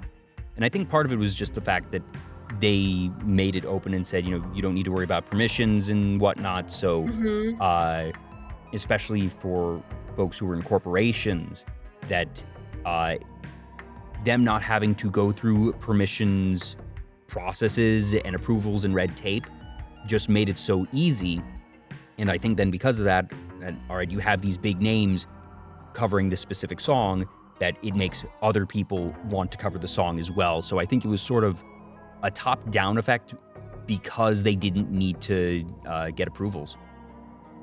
Yeah, I mean, a lot of Vocaloid producers actually like heavily encourage people making covers, to the point where they will provide a download link to their instrumental in the description of the song.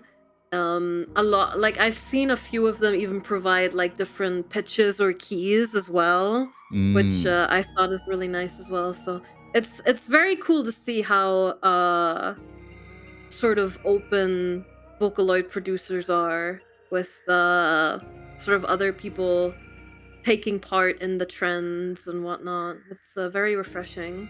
Yeah.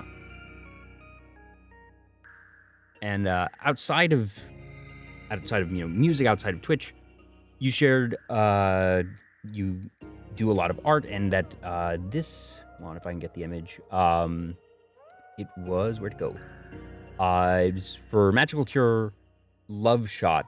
Yes. That I can very much see. I think that's supposed to be like Miku Beam potentially, or perhaps yes, that's the Miku Beam song. Yeah. Okay, yeah. Yeah. So yeah, my next cover is going to be of Magical Cure Love Shot. We actually just finished. That's right. It's the next one. Yeah.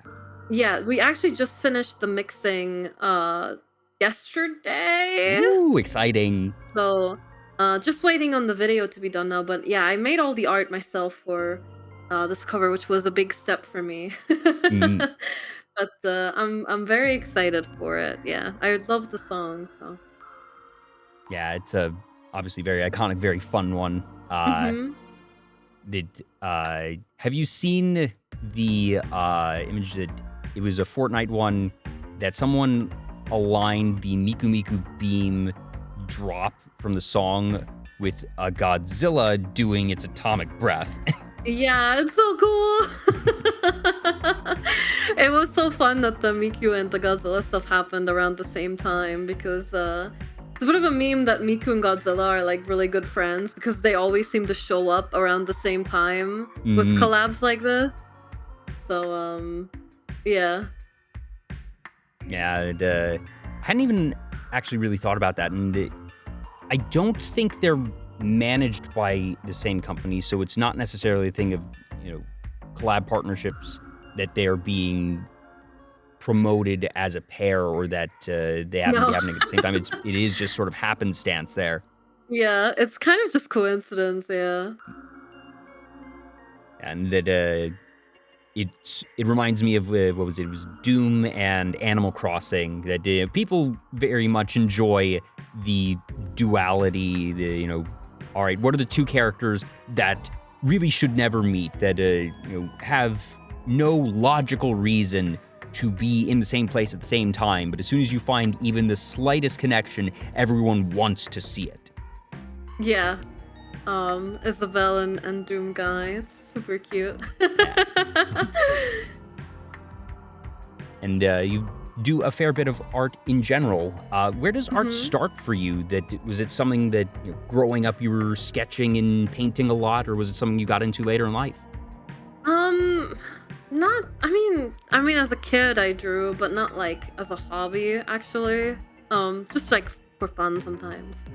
I remember I really wanted to get into it when I was a little older, but I didn't have like the resources or the patience for it. And then I really only started getting into it in late 2022, actually, like actually doing it. And it's been a bit of an uphill battle at the start, but I wouldn't trade it for the world now. I love it. I'm still learning a lot. I would still argue I'm very early in my art journey, but it's been fun just creating stuff and sharing it with people. And yeah, I've been very happy doing it. It started with just making fan art for other streamers. I think the first piece of art that I posted on social media was art I made of Moriko. Oh, ha!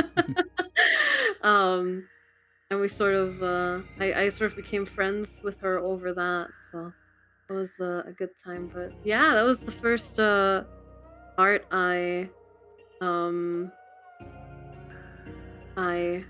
posted, really, and ever since I've just been learning and making it for fun, and quite a lot of it out of for the rebrand, out of necessity as well, just due to a lack of resources or funding, where I was just like, you know what, I'm just gonna learn how to make it myself, and we'll see how far I can take it, so You actually yeah, it's been very fun. You actually sent me an image that the file name was Myra Potential, and you have posted this, and it's dated May of this year. So you had already debuted this model at that point. Yeah. So was this a potential design that you ended up not using and you wound up with this one? Is this a potential thing for the future? Where does the potential come in here? Oh, well, it was more so the theming of the art. Like, the title of it is Untapped Potential. Okay. But I did, where Myra originated from was actually art, sort of experiments of just making a new character because I felt inspired. And I do have all the original drafts still, if you want to see them. Oh yeah. Let me take a look. I showed these in my debut slide, so I'll just forward you my debut slides since that's easier. But it started when I was taking a trip, and I had this idea for a witch character that was trying to curse her sort of hero rival, and then it completely changed direction, but some of the design elements remained the same. So yeah, the potential quote-unquote Myra is basically the look from before she lost her arms and just being an adventurer. So that's where that comes from originally. Yeah, now we'll get these in here, but in the meantime, another piece that you sent me, and I saw them in chat earlier, not sure if they're still here, but you made this wonderful piece of Bear and Kieran. Bear and Kieran are sort of two of my closest friends in VTubing, and they've been extremely kind, and I adore them both so much. And I wanted to make a little gift for them because they've been going through quite a rough patch lately, and Kieran was having her debut that week. So I drew this up for them. I really wanted to capture the loving side that Bear has for Kieran in a more tender moment, and I think it came out really nice. I'm very happy with how I rendered Bear's hair and all the colors in the piece. And yeah, I was very happy with it. So I was dying to show it off more. Mm,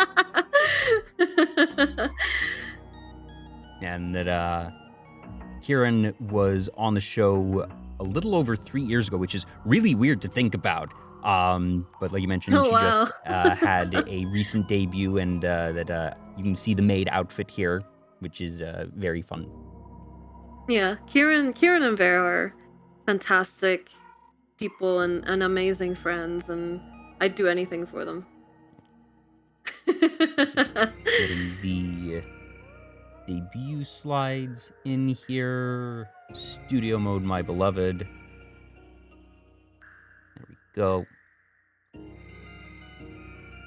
There and there and there. Yeah. And I'm gonna sort of cover myself a little bit here. That way I can make this one a little bit larger. But here we have the very rough sketches, and you even dated it from summer 2023. So hmm that means that you've been planning this redesign for the better part of 2 years. Well, not quite. Back then, it was more so wanting to design something new. I suppose it wasn't really supposed to be a rebrand, especially because it was hinging on this rival character as well. So the idea was that she was a very secluded mage. It was kind of like a sort of mega mind relationship, if you have seen the movie, where one is like a superhero and one's like a supervillain, and they have this like Mm, playful rivalry going on, but they're not like the villain isn't actually evil. He's just doing it to like goad the superhero and stuff. So yeah. I had an idea for that, where the mage character's rival was like a dog girl, and the idea was she wanted to turn the dog girl into a cat because dogs don't like cats, and then the spell reflected off of the hero's shield and hit her, and now she's Ah. trying to adjust to life being like a cat wizard. So you have like the hat covering the ears and the eye bags from being sleepy all the time from being a cat and stuff. So and then I had the idea of like a traveling merchant kind of like mage apprentice character. And this character has like the side ponytail and like the eye bags as well, and some of the design elements too. So I included those sort of as inspirations for when Myra sort of started, I suppose, even though they weren't intended to become a rebrand at the time. Mm. And obviously, you kept a couple of the design elements. That you kept the eye bags, and that the side ponytail, you have a small one on your hair, but in a lot Yeah, of it's ways, more like a bun yeah. really than a ponytail, but But I look at your hat, and I see the side ponytail in the hat. mhm. I wasn't really considering that, honestly. But yeah, now that I'm looking at it, it makes sense, definitely. So yeah, for this next page, I had the inspiration to make like a sort of a necromancer character, and I already had the idea of having sort of souls and an object she carries with her, and that's when I sort of thought about, oh, it would be fun to do something like that for a VTuber, because I was craving something a bit more fantasy like, and Mm. I sort of kept like the bluish greens at first, and then experimented with the other colors. Um, but I like the idea of having a character with like a big cloak and a big hat, because I love those kind of designs in games, especially like Final Fantasy 14 does it really well with like the big cloaks. Um so the reason why from a character like design approach she doesn't have hands is because I couldn't figure out how to put the hands under the cloak. That's incredible. Oh, and you hear that a lot. I am certainly not an artist. Yeah. I know that anyone can be an artist. It is just not something I have put my time and effort, or frankly interest into. But from just seeing artist posts, I understand that hands are one of the most difficult things to draw, and that it makes sense that, especially when you're adding in the literal extra layer of the cloak, that it would become hmm difficult. So the fact that you sort of made the means to meet the end of, okay, I don't want to have to draw the hands and the arms under the cloak. So let's create a design factor that will just sidestep it entirely. That's brilliant. Yeah. So I thought about it, and I got the inspiration from FMAB a lot, where it's like the law of equivalent exchange, right? And I was like, oh, if maybe the first time she took a soul into her object, she lost her arms for it, and then it kind of just clicked into place. And then I tried a different color palette, and I was like, wow, this is fantastic. I loved it so much. What I didn't think about at the time is that by making the arms ghostly appendages that are neon green, they actually made them so much more important to the design. And now I can't hide them anymore. But I decided that it was worth it, so I kind of landed on that. Yeah. Yeah, and you chose that very eye-catching, sort of like ectoplasm color green, and Yeah. I think it's very iconic that it definitely draws the eye because it is so distinctly bright compared to the darker tones that you have for the cloak and the hat. But I think it's a really good compliment there. Did you ever end up having issues though? Because of how a lot of layers work nowadays, we don't need to use chroma keys as much as we used to, but I know that some folks have run into issues where greening a design causes issues with certain filters, and that if you don't set up your OBS or in certain collabs, depending on what's used, it can make things difficult. So this was actually an issue with my previous design because it had blue, red, and yellow. Which are sort of the colors you would gravitate towards, because the blue was like greenish. Yeah, it like was a definitely a greenish lighter blue. Yeah, a green screen wouldn't work, a yellow screen wouldn't work, and a red screen wouldn't work. I kind of put myself in a corner with it. I ended up going for like a magenta one whenever I had to, but it wasn't perfect because of the red. So that is something that I consciously was bearing in mind making this design, where now I have to use yellow as the background color for chroma keys. But it works great with yellow now, but it's definitely something that I had to keep in mind when I was making the design. So yeah, I don't need to use chroma keys much nowadays since I just run things through VTube Studio, but back in the day before I used VTube Studio and before I had my own model, that I always had to get the chroma key and make sure that the sliders and the similarity was done properly. And I still have to do that for folks with 3D models. And that if you're not doing the direct import, that it's something that folks have to consider when they're doing designs. Oh yeah, absolutely. Yeah. So if we go to the next design process slide. Right there. And here we see the one that you got to. But you also see one that looks kind of similar to the potential. Yeah. So the first one on this is actually was going to be the final design for the longest time. And it was until I contacted the person who did my model and the redesign essentially. This was because the silhouette was horribly boring. It was just like the round cloak, and it wasn't very recognizable. I was really studying like character design and trying to figure out how to make it more unique. And I spoke to my friend, and he sort of they sort of redirected me toward trying out an asymmetrical cloak. And I realized that with the skirt and the cloak, I could make a coffin shape of the cloak, like coming together with the silhouette. And that was like the final piece of the puzzle that really clicked it together for me. I didn't even see that until now. It's my favorite little detail about my design that I feel like goes under the radar for like 99% of people. Even my model artist, I had to be like, hey, the cloak is actually meant to be a coffin shape because it's not obvious, but I think it adds so much to like the shape of the character to keep it unique. And I'm genuinely so happy that I came up with that. It's like my favorite thing about the whole thing is the coffin shaped cloak. And yeah, then I experimented a few months later with what did the character look like before she started performing necromancy, and I had the idea of sort of like this cleric healer type, right? Sort of like a failed healer. It's very cliche to go from like failed healer to necromancer, but I couldn't It's a classic resist. for a reason. Yeah. So I kind of went with that, and then I had another artist sort of take a stab at that, and I sort of mixed my interpretation with theirs together to make that potential piece. And I think it's a really nice sort of middle ground, and I really liked how that came out. And then I reached out to Sigmund, who is my model artist.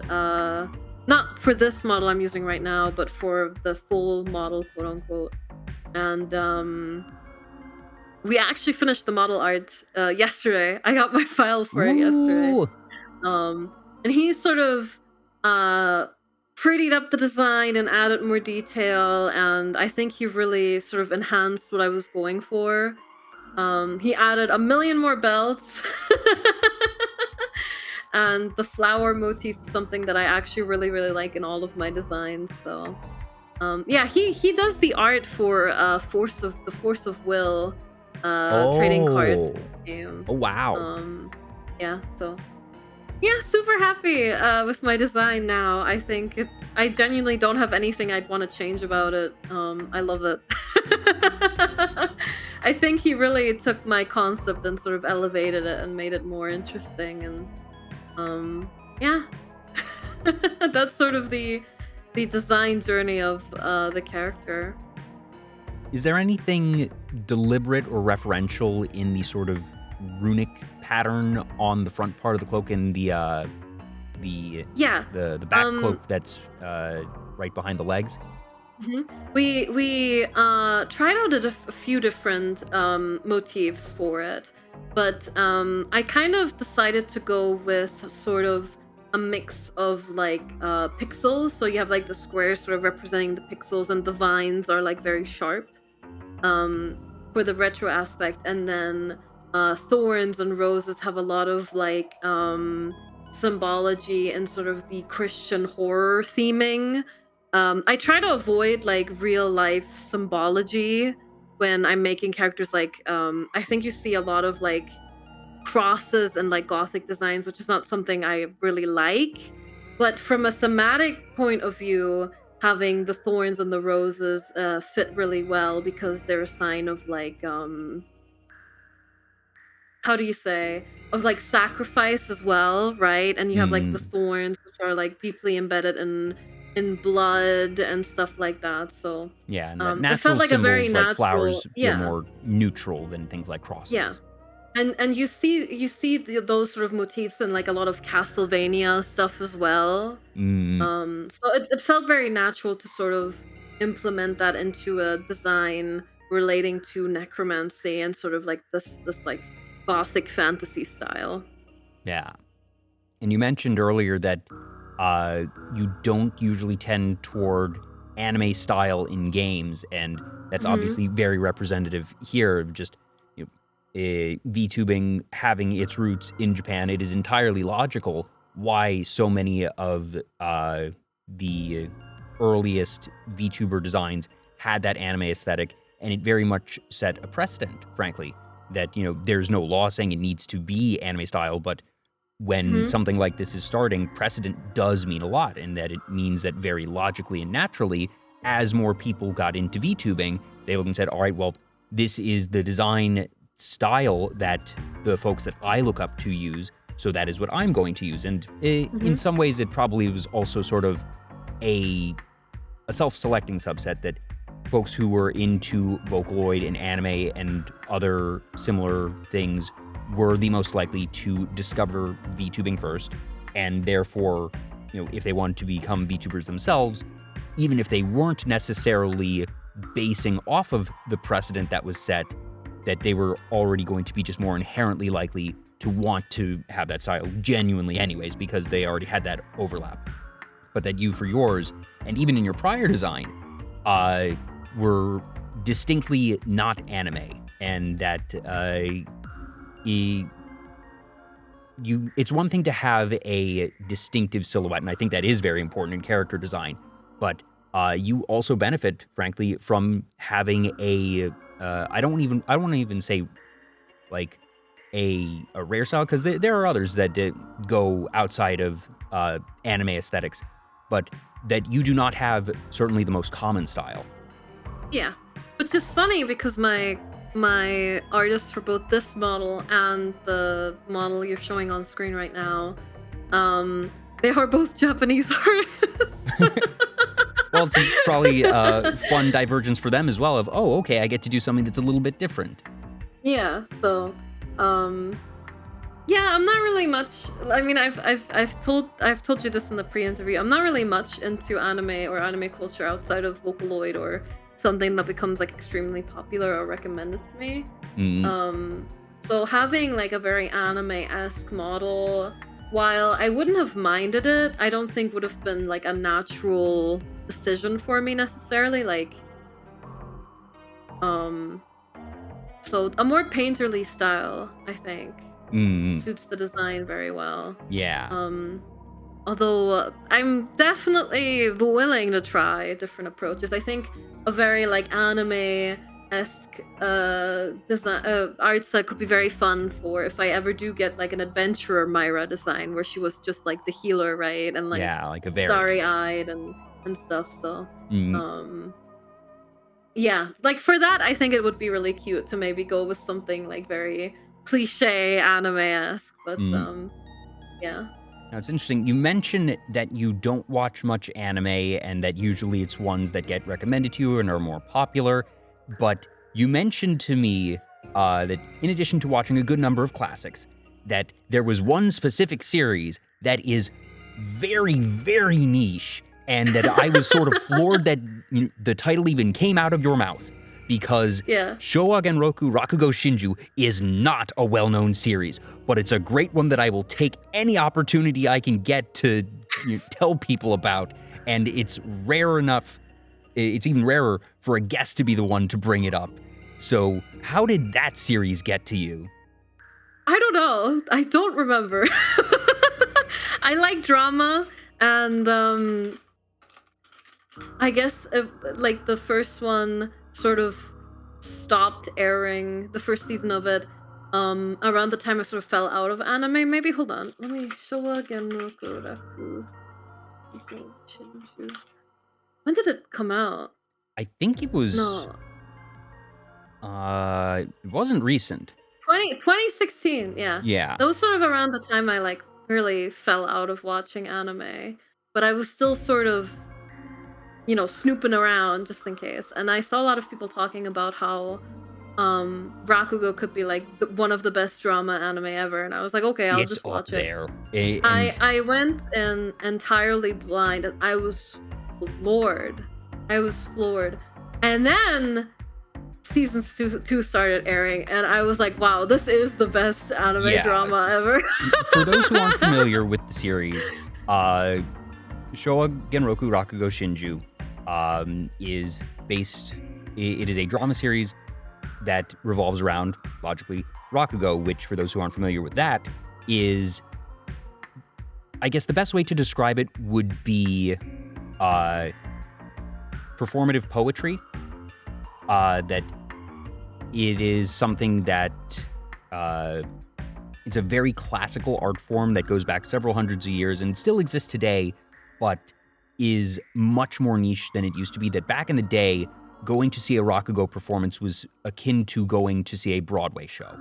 That there would be, very prolific performers, and that these poems, so to speak, would be full stories unto themselves, and that you have a singular performer who is sitting down, and that they would potentially have a fan as a prop, but that would really be it, and that they are playing every part and doing voice acting, really, but they're not moving around on a stage, that they are kneeling on just a cushion and staying relatively stationary, maybe a bit of leaning back and forth, but it is an art form unto itself, and this anime takes this multi-era approach of different people in different generations and some very personal stories. Myra, I'll let you talk about more of that, but I guess to sort of set the stage for those who aren't familiar with it, because for being as good as it is, I feel like it really went under the radar,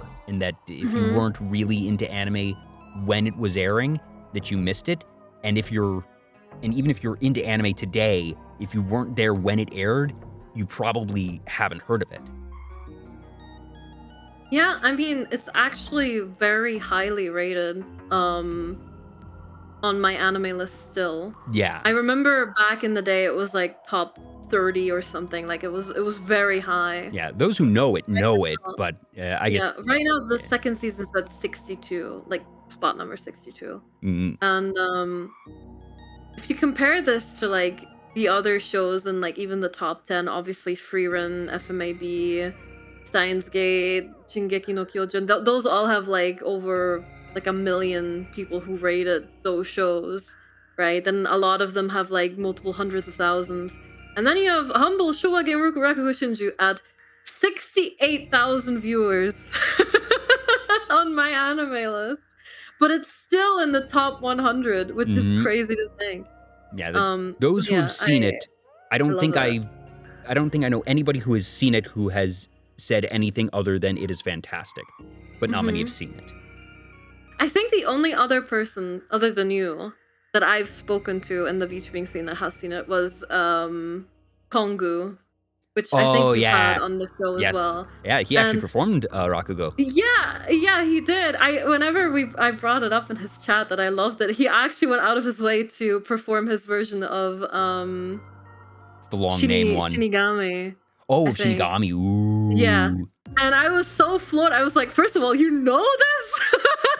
You know the anime? And you can do it? That's crazy. So, and he spoke to me about it.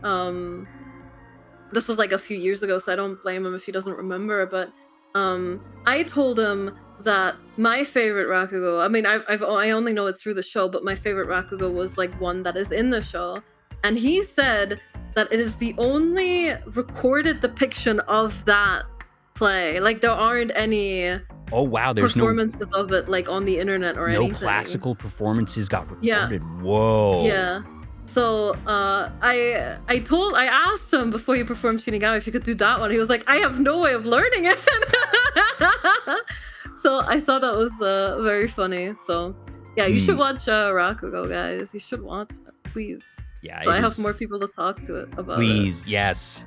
It's so good. And to not give anything away, I think the season 2 plot twist is one of the best plot twists in all of anime.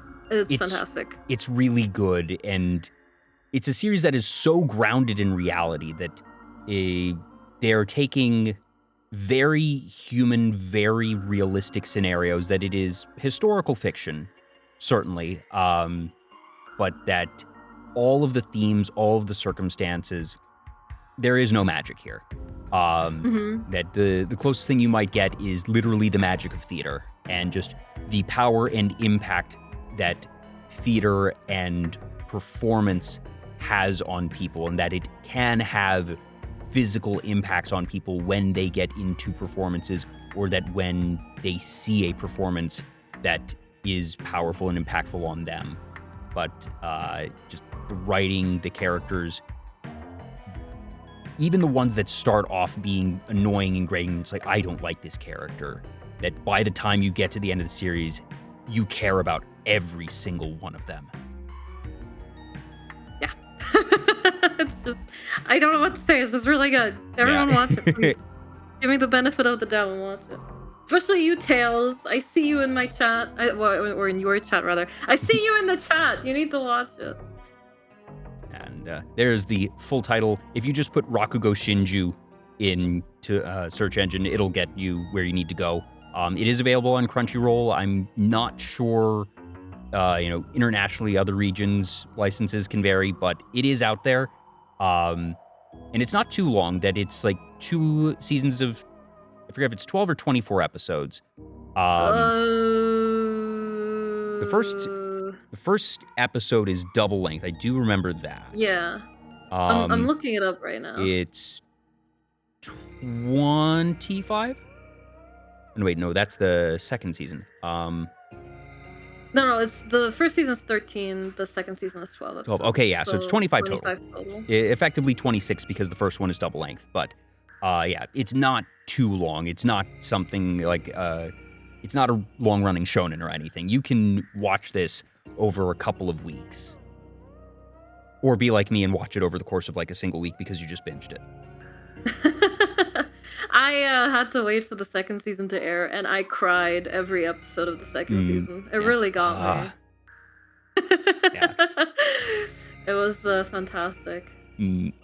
I knew I had to make a point to bring that one up because, like I said, and like you said, it's so rare to find someone else who has spoken of it. So anytime I know someone knows it, I want to make a point to evangelize it. There are very few series that I go out of my way to say, please try and watch this, and especially ones that are, there's plenty of well-known shows that I will say, the hype is deserved, you should watch it, but I don't necessarily feel like I'm bringing up something that people don't know.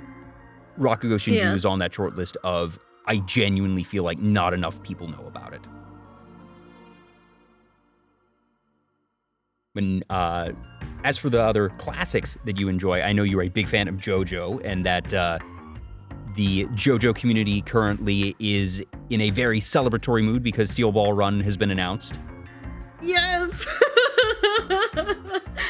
Yes! I As never someone thought who's I'd see the day. I've seen bits and pieces of JoJo. I've seen all of part 1, a couple episodes of part 2, and I sort of fell off of it. I need to give it another chance. And I've heard that it gets really good starting around part 3. I was sort of forcing my way through the earlier parts because I felt like if I'm going to get to the good parts, I feel like I need to get through the medium parts and have that full experience anyways. But it feels, at least for me as someone who isn't a JoJo's fan, the reaction to the Steel Ball Run announcement felt different than the part 5 or 6 announcements. What about Steel Ball Run has so many people hyped as much as they are that it feels like an entirely different level from the other announcements? It is by far the most popular and highly rated manga of the series. So if you've seen part 1, honestly, it starts mostly in part 2, but JoJo tends to do a lot of like last-minute ass pulls. Yeah. This is especially prevalent in part 2, as you'll hopefully see one day, where it's like, it's silly fun, right? I mean, it gets dramatic, but at the end of the day, it's campy. I would like to refer to JoJo as sort of the Metal Gear of anime, where it's like, you can see that the creator had a vision, but it also feels like it's pulled out of their asses at like any given moment, right? That's sort of what I have with JoJo. However, part 7 is so thought out start to finish, where it just feels really thought out and natural. And then you go back, then you go to the next part of part 8, and it's just ass pulls again, where it's like, huh? Like, you've been capable of this perfect writing the whole time, but you're just sort of taking the piss. It also is very unique. It sort of goes back to the roots of the franchise a bit. And people just love it. It's just very well written, and the characters are very beloved. And yeah, I don't know what else to say without spoiling everything. It's just very good. And most people never thought we'd see it because the plot of Steel Ball Run is a horse race across the United States, and horses are notoriously hard to draw and animate. Oh, I hadn't thought of it from that angle. People were convinced we would never see Steel Ball Run, or at least not the horses.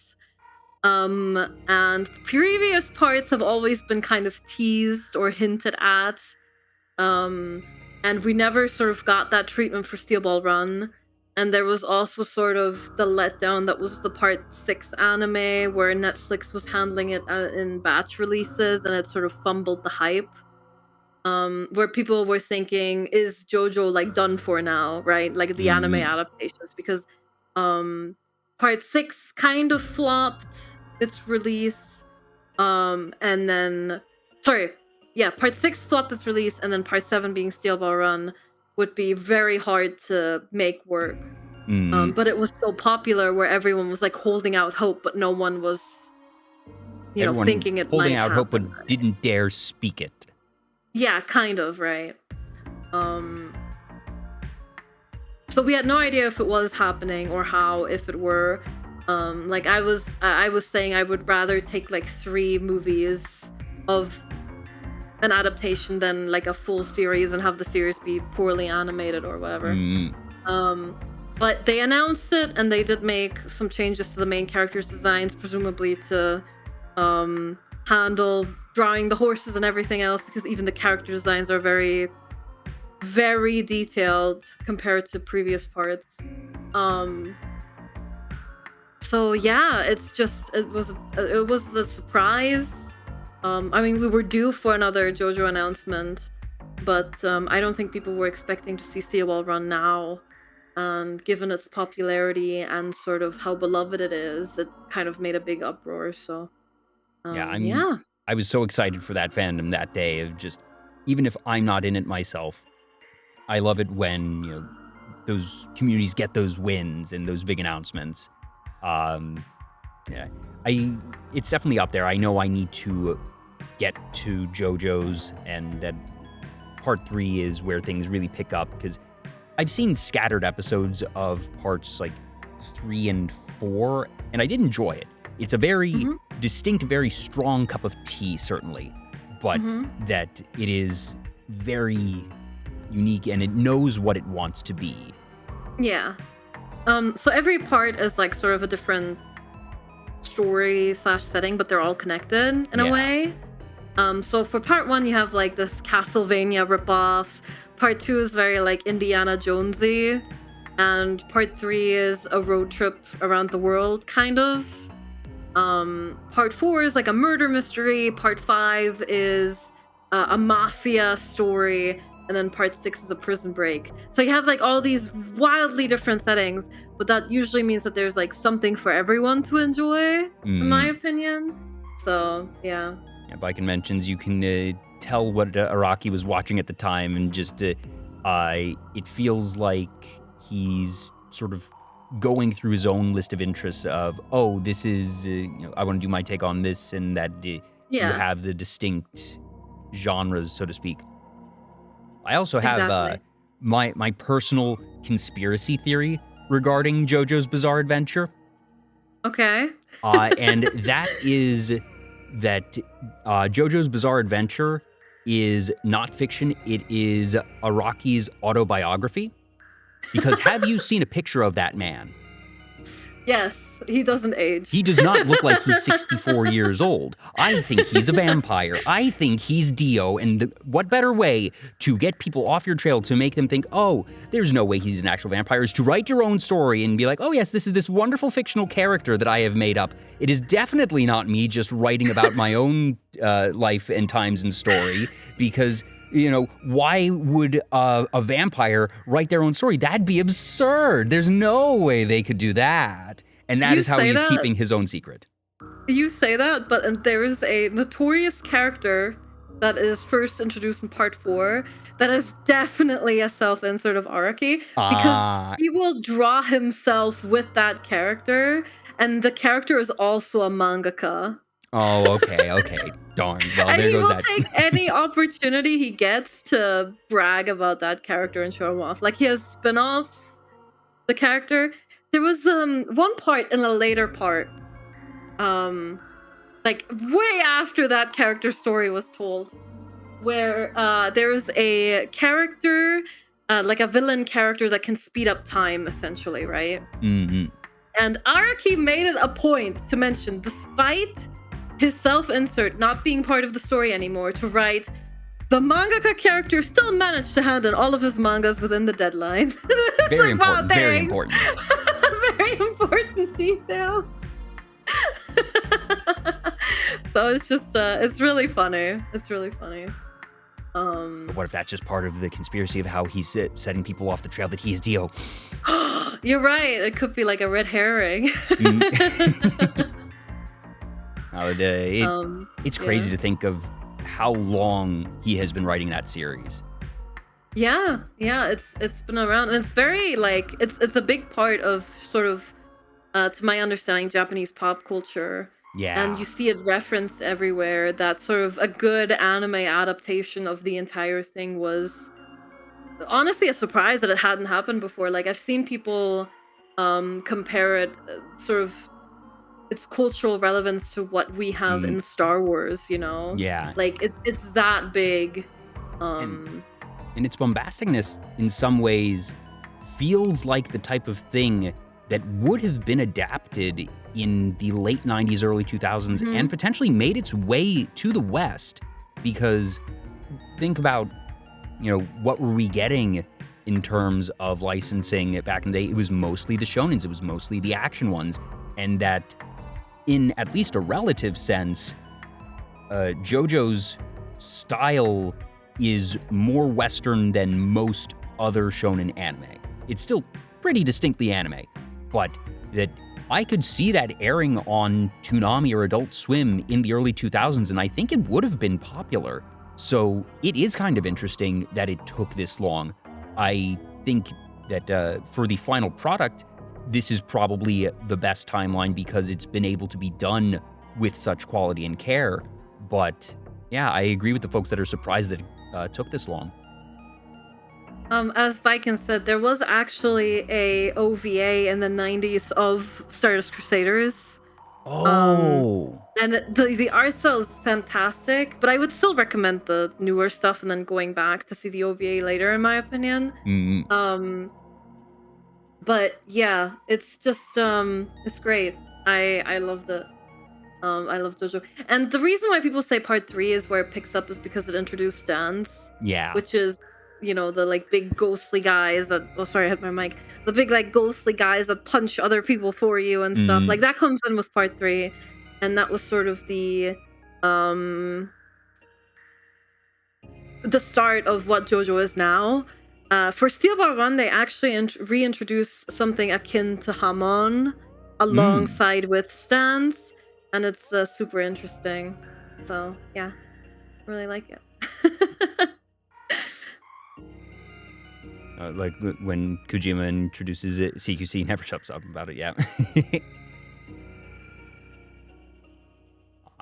I'm trying to remember, how many parts are there? I think there's 9 now? It's currently he's writing part 9, which is allegedly going to be the last one. Ooh. Allegedly. Allegedly. Because for it being around for so long, and while yes, I do think that he's a vampire because he hasn't aged, in a relative sense, for a series that is so long running, he got started pretty early. And for being only 64, that, he could potentially go on for a while longer if he wanted to, but it also wouldn't surprise me, certainly mangaka sometimes end up continuing stories past where they actually want to because their publishers insist upon it. So I hope that whenever it ends up ending, that it is on his terms and not the publishers. 1987 in Shonen Jump. That's crazy. Yeah. So, yeah, it has a name for a reason, and I hope the Steel Ball Run anime does do it justice. It's just like, on top of the horses and the intricate designs, there's also just crazy abilities that are insane to animate in these parts. So, we'll see how it goes. Maybe that was why it took a while, that maybe the animation would have just been impractical if you go farther back. But then again, they had the one, even though it was an OVA, so they did attempt it. But maybe it was like, okay, we can do this for 6 episodes, but we're pushing it here, and the idea of doing a full series of it was just not going to be practical. Honestly, I'm glad we're getting the adaptations now, because the studio that is handling the adaptations for JoJo, it's a complete passion project. Yeah. Like, you can tell that everything they're making for JoJo is because they love it, not because they have to. And this passion comes through in the openings as well. Like, they, for like the finale of like the season, they will add like little sound effects to the opening, and really do whatever they can to also, you know, bring it up to standards. Like, they fixed some of the pacing issues some of the parts had, or some of the things that were poorly explained are explained better in the anime, not just because it's animated and easier to read, but also because they added in extra scenes to explain it. And the sound design is so good for the stands, especially in part 5. In my opinion, the stand sounds are so good. And yeah, it's just in my opinion, JoJo works better in the animation than it does in the manga. So I'm hoping to see that in Steel Ball Run as well. Fingers crossed. Yeah. So we'll see how it goes. But I'm very excited for it, and I'm excited to see if it causes more people to come back to the series or whatever. But yeah, I'm it definitely very feels excited. like it's gotten bigger with each release. That you know, as most things go, that the longer it's around, the more people end up seeing it, and things sometimes wane in popularity. But I think if the reaction to the Steel Ball Run announcement is any indication, I would very much expect this to be the most successful part and to bring a lot of new people into it. Yeah, I hope so. Part 6 was it was handled so poorly. There was no hype. I feel like a big part of when JoJo was airing, I watched JoJo right before part 4 started airing, so I kind of got to see the hype for those parts in real time, because there would always be like weekly discussions everywhere about JoJo and people like comparing the anime to the manga. And when you release the show in like a burst of here's half the episodes, you sort of lose that, right? Like that long-term relevancy that the parts had. And it was really frustrating because to get more episodes of Stone Ocean, which is part 6, we still had to wait for the weekly episodes to air in Japan. We just got them early in the West, and that means we got all the episodes in one batch, and then we had to wait half a year anyway for the other half. And it just killed all the hype for the show, and it was so poorly handled, especially because part 6 wasn't all that popular to begin with. It really sort of put the nail in the coffin for it, unfortunately. So. Now, hopefully things go smoother with Steel Ball Run. That I know that at the very least, I'm glad that it wasn't a quality issue, that it doesn't sound like there was anything wrong or poorly done about the adaptation itself. It was just the way in which it was marketed and released. Yeah, they definitely used more CGI, which is fine. Like, in my opinion, I'd rather have it be like CGI to some extent than never see the adaptation of it. You know, granted, it's not that one Berserk adaptation that we got.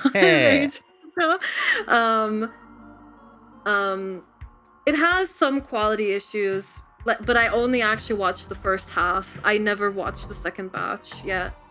So it had a few quality issues then, but it really wasn't as bad as it could have been. So it's really just an issue of the way they released the episodes that killed it, I think, for a lot of people. Yeah. And that's just, you know, for so many anime fans that we have gotten very acclimated to the weekly release drops and discussion cadence, really.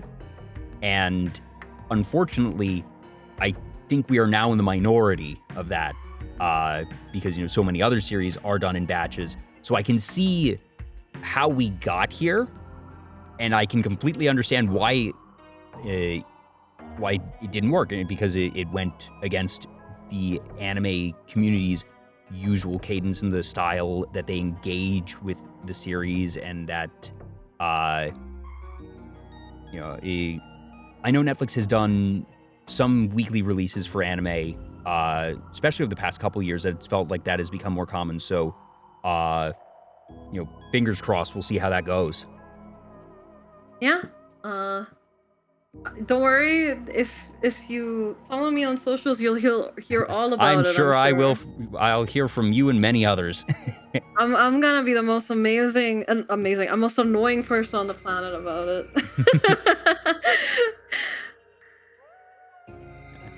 You mentioned that it feels like JoJo's is akin to Star Wars in Japan, and I know you're a big fan of Star Wars as well. As of recently. I am definitely a newer Star Wars fan. What drew you into it? Tails PR in chat. Friend and mod had me playing Jedi Fallen Order, which is the Souls-like Star Wars game that came out like forever ago. And I played it and I really, really liked it. And then as it happened out of coincidence, it could have been that my friend saw me stream the game and then decided to do it. But as it stood, we decided to rewatch the 6 original movies, quote unquote, right? So like the prequels and then the original trilogy. We haven't rewatched the sequels yet. But we decided to all come together and rewatch the movies, and I just fell in love head over heels with it. It was terrible. I had seen the movies before, but I guess I didn't appreciate them at the time. And then I watched the prequels, and I love the prequels so much now. Revenge of the Sith is definitely my favorite Star Wars movie. So we watched those, and we watched all the spin-off movies in between, in the chronological watch order. So we watched Rogue One and Solo, etc. And I was like, man, I actually really, really like this. I love Rogue One. Yes, Rogue One's so good. So it really grew on me. And then we watched the main trilogy, which I didn't like as much as the prequels, except for the third one. That one was really good. And then I finished Fallen Order, and then I played the sequel to that, Survivor, not too long after. And now I guess I like Star Wars. That's interesting, because I don't know of many people that got into Star Wars with a game as their first experience. That it's usually they've seen the movies and then will play the game. Some might have had an interaction with one of the spin-off series, but to start with the game, I feel like is pretty rare. Yeah, I mean, I had seen the movies, I want to say 10 years prior. But I guess I didn't get it, right? Or I didn't have an appreciation for it at the time.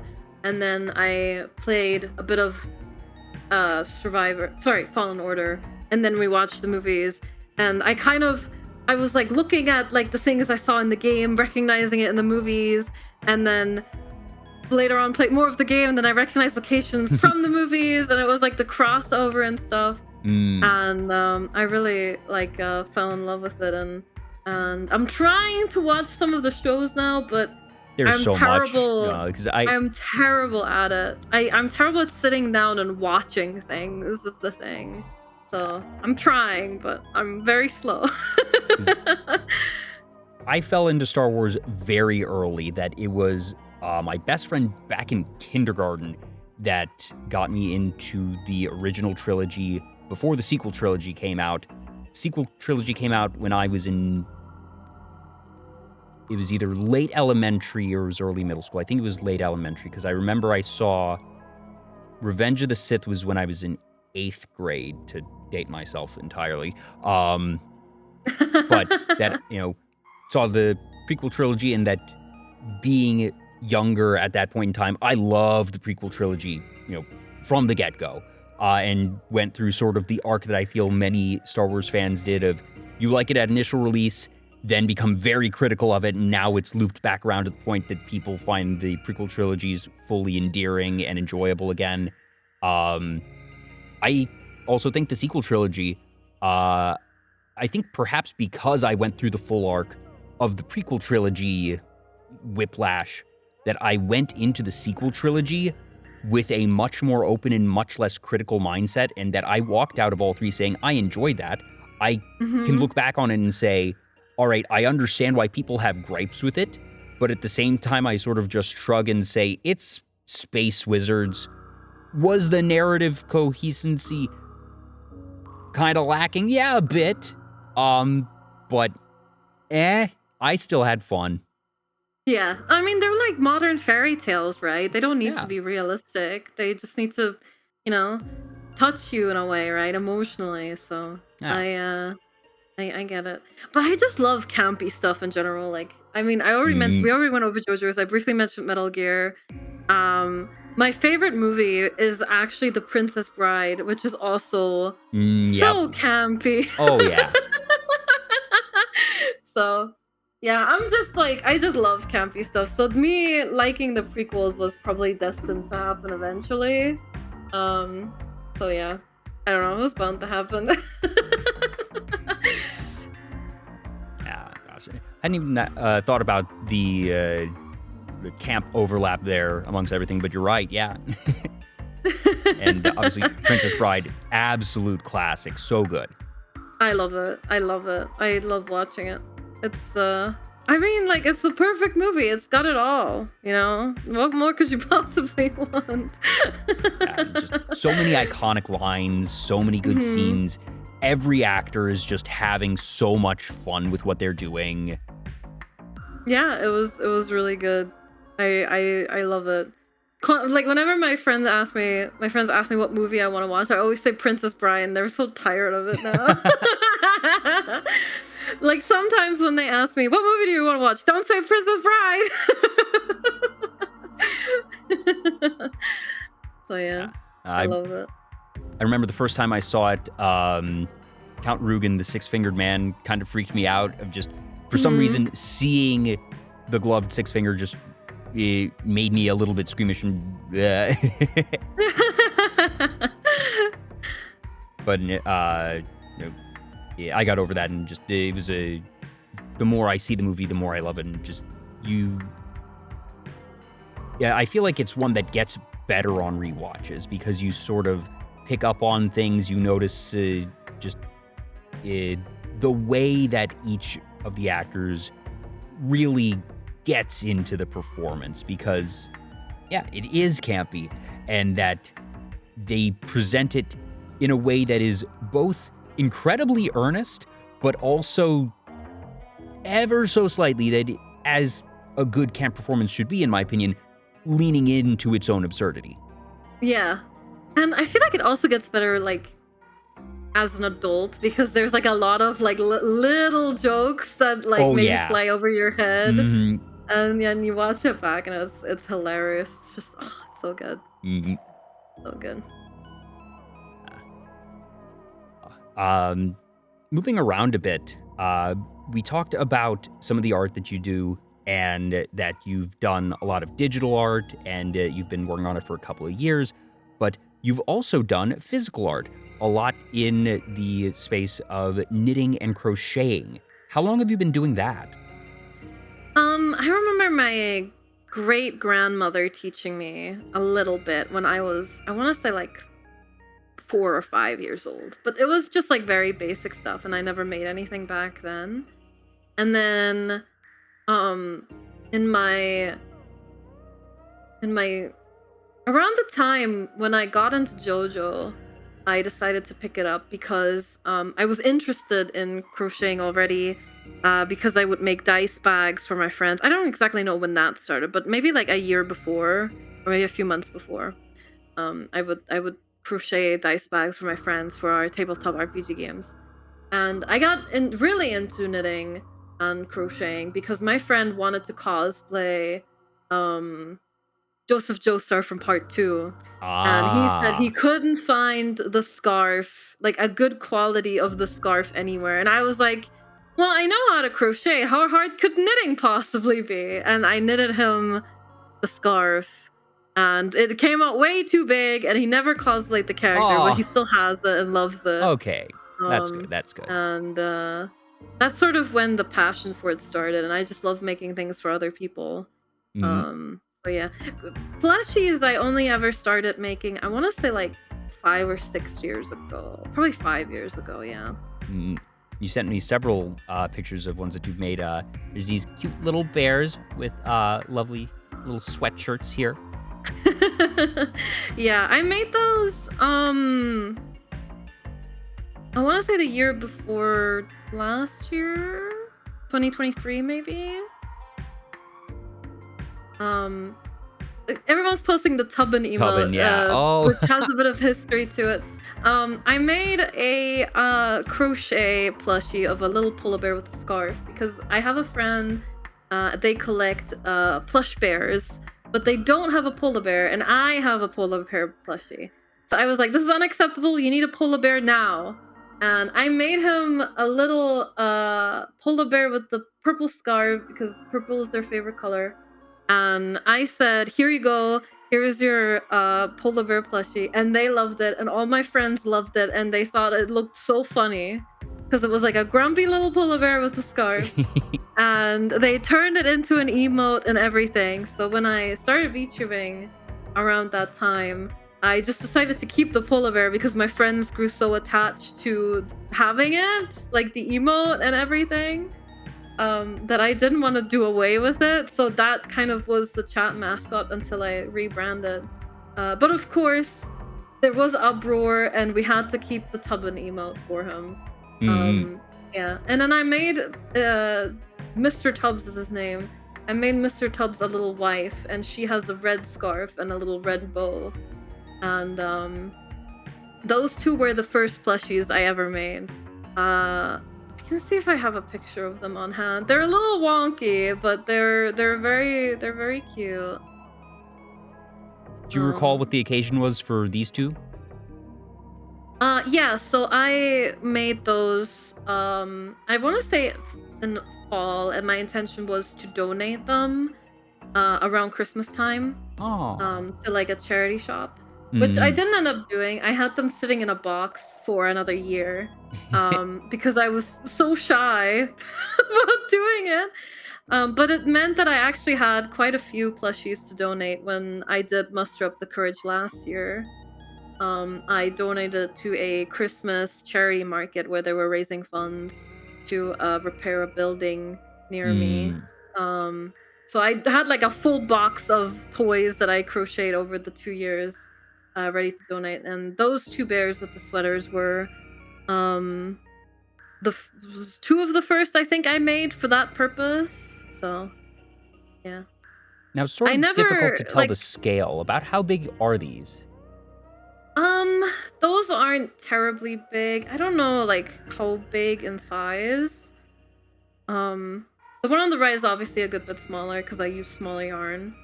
But they're like a nice size for like a child to hold. Not like maybe to cuddle, but like to play with and hold. Right? So yeah. Hold on. I'm trying to see if I have a picture of the bears, but it might take me a minute to find. All good. So, while she's searching for that, thank you to all the folks that have been following. Sorry I haven't been keeping up with it, but Tails PR, Game Guy 021, Phoenix Luna 00, Ultralink 1989 1234, Chuni Katsu Katyusha, Fujisona, Necro Doom, Zarina Aqua, and Sheriff Biken. Thank you so much for the follows. Yeah, I hope you all are having a good time. I do these shows. Once upon a time it was once a week. Now it's a little less consistent because I'm kind of busy, but I usually schedule around the guests, so you're not always going to get at this exact hour or this day of the week necessarily, but if you're interested in more stuff like this, you can follow here on Twitch and Twitter and Blue Sky as well, and that I always post whenever I do shows. Yeah. Myra has done several different types of bears. We also had this little blue one, which is, I can't quite tell if it's supposed to be a type of panda or if you just did something stylistically different with the ears here, but Bears definitely seem to be the favorite in terms of plushies. This is a red panda that well, he's not red, Yeah, but it's a blue red panda. species is red panda. I crocheted for Kieran, who you're familiar with. Yeah. Because we have an actual red panda right here. Yeah, so that red panda I also crocheted for Kieran, and she gave that one away over like to the top supporter of one of her events. So she asked me if I could make her something for it. So I made that. This one is much smaller than the blue one you showed, but the blue one is something I crocheted for Kieran as a gift while she was going through back surgery last year, I believe. And she was I just think she needed something to cheer her up, so I crocheted her that, and that thing is massive. It sits upright at 19 inches, not counting the legs or the ears. Okay, yeah, I could not tell that it was quite that big from the picture. And it weighed just over 2 pounds. Oh my gosh. Like, that thing is huge, but it really helped her out, and I think she needed it, and I'm just happy that I was able to send her that. Okay, I have found a picture of the Mr. and Mrs. Tubbs bears. I'm so excited. Let's see.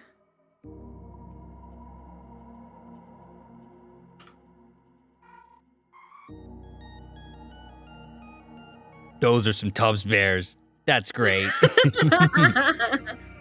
The lighting is different, so they look like they're a different color, but they're both like the shade of white, and then the scarves are different colors. But yeah.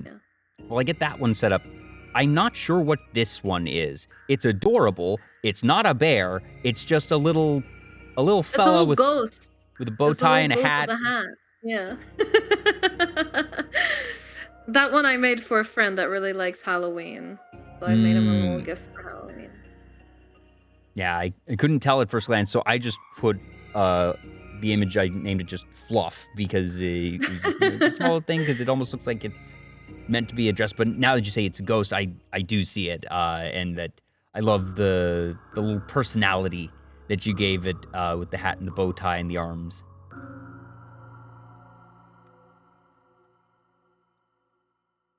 I'm getting the Tubbs in here. Go.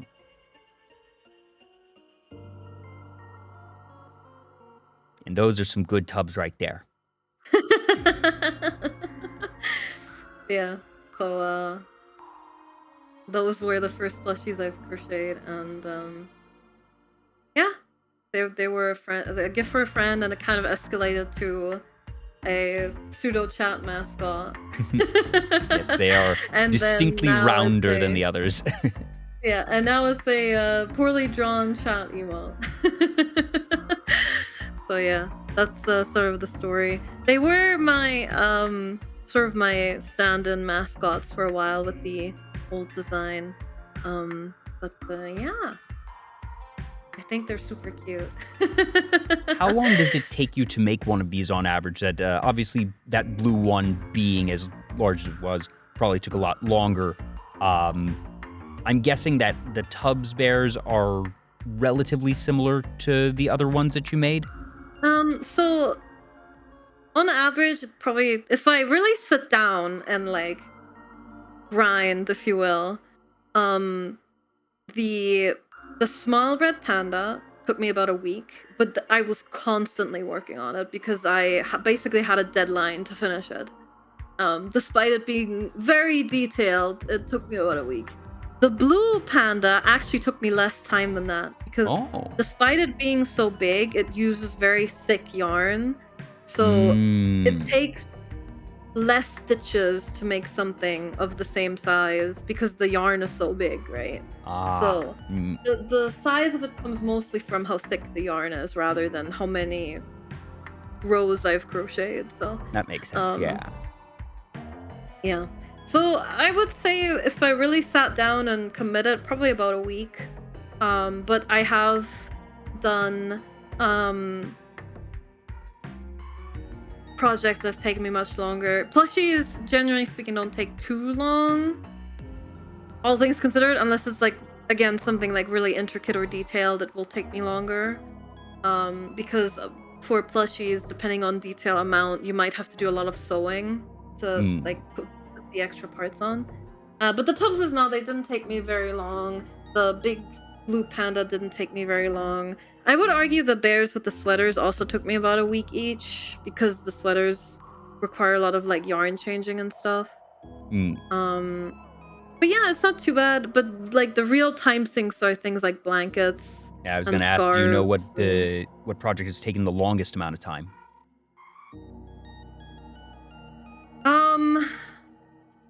I think it may have been a Star Wars scarf I made before I was into Star Wars. That took me 9 months to complete. I can find a picture of it because I posted one not too long ago. That's a long time. Yes, and I hated every minute of it. Okay, not really. Must have been for someone that you really cared about, or a very special occasion to put in that much time and effort on something that you weren't even into at the time. I wish. It was just a relative that I'm not particularly close to. But here's it. It's huge. Oh my goodness. Every quote-unquote pixel of the design is a stitch. And it's double-sided. So if you flip it over, the white parts are black and the black parts are white. Wow. This one looks really cool. I was still fairly new to knitting at that point, so it's a bit uneven, but whatever. I could do it better now if I had the willpower to do it again, which I probably don't. I'm gonna cover myself. But yeah, I think this one took me 9 months to complete, the scarf. This one is so big. Like, trying to figure out the best way to put it on the overlay is actually a bit of a challenge. I think what I'm gonna have to do is I'm gonna end up covering myself a bit here, or a lot here. Actually, let me unlock myself and move over a little bit. Yeah. So this is the scarf, and bottom to top we have the Imperial insignia, lightsabers. You have the AT-AT walkers on Hoth, and you even included the little I forget if that's an A-wing or whatever it was, the little ships. You have the TIE fighters. I think those are Han's blasters on its side. You have stormtrooper helmets. You have the other TIE fighter design. I forget what the name of that language is. I couldn't tell you what any of the stuff is because I just followed a pattern for it, but yeah. There's some language writing there. You have the second Death Star and the assault on the Death Star because you have the Falcon and all the other Rebel ships. Some more writing. I think that's a Y-wing. I can't tell. I think those are bounty hunter helmets. Oh, yep, that's Boba Fett's helmet. And then there's other blasters. So maybe one set of blasters is Han's, maybe one is Greedo's. Then the X-Wings. I can't tell what I think those are lizards potentially from Tatooine, or maybe Tauntauns. And then you have another lightsaber, and then the Rebel insignia up at the top. And what a great spread of imagery from across what here would be at least the original trilogy. And yeah, I can see how that would take a long time. Yep. I think if a person I really, really cared for asked me to do it, I would again, but under no other circumstances. I think if a gun was pointed at my head and it was like, crochet this in 3 months, I would tell them to shoot me.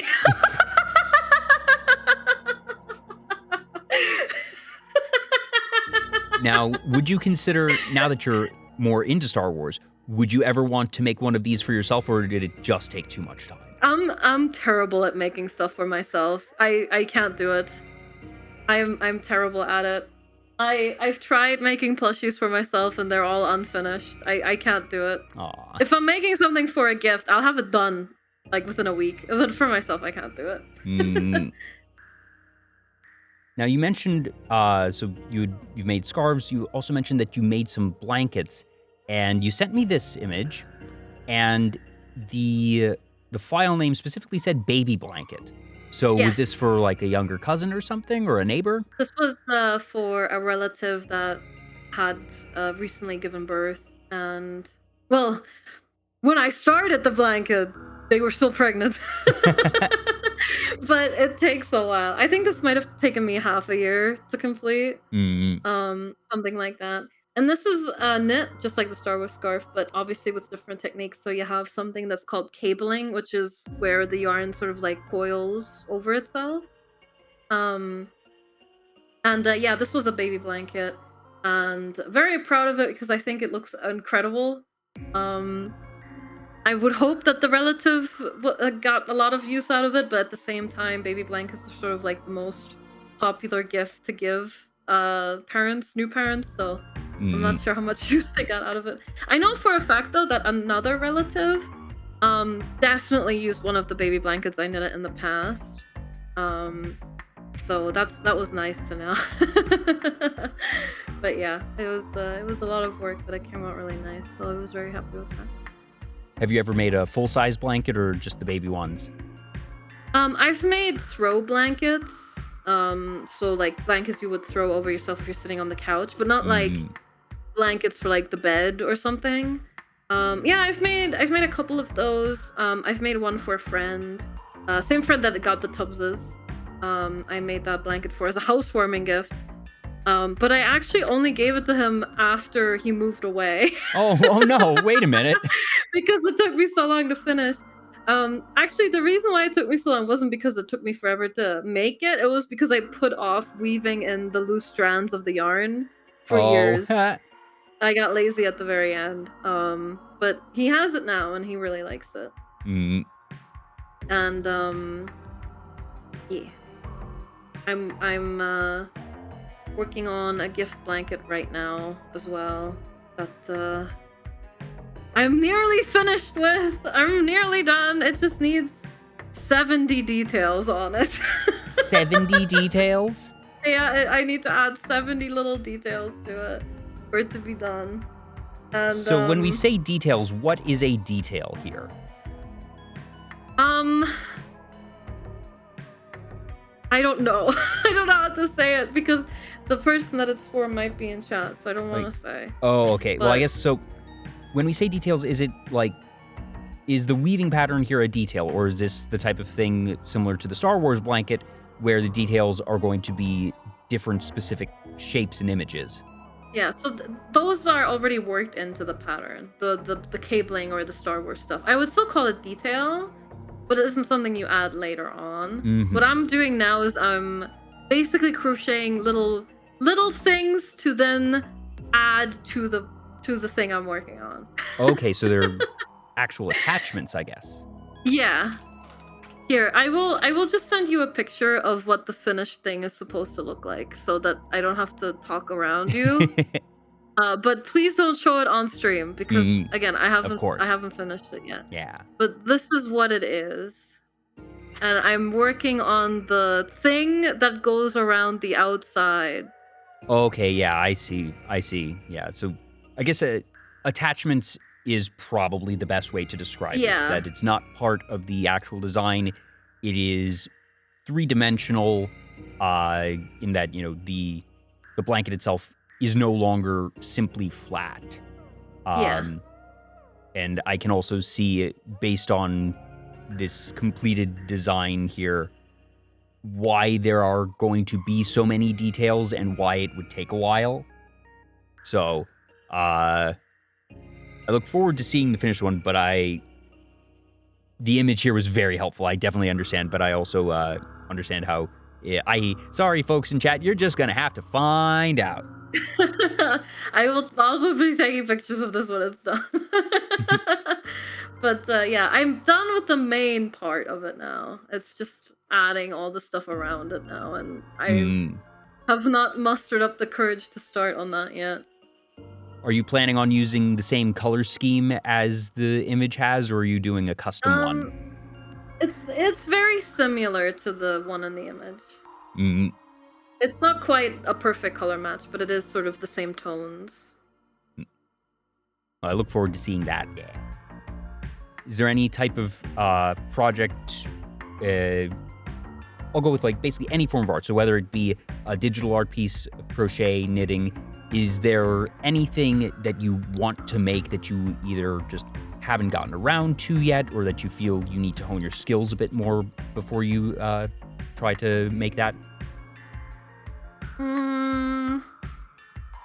I really want to do a song cover of Snake Eater.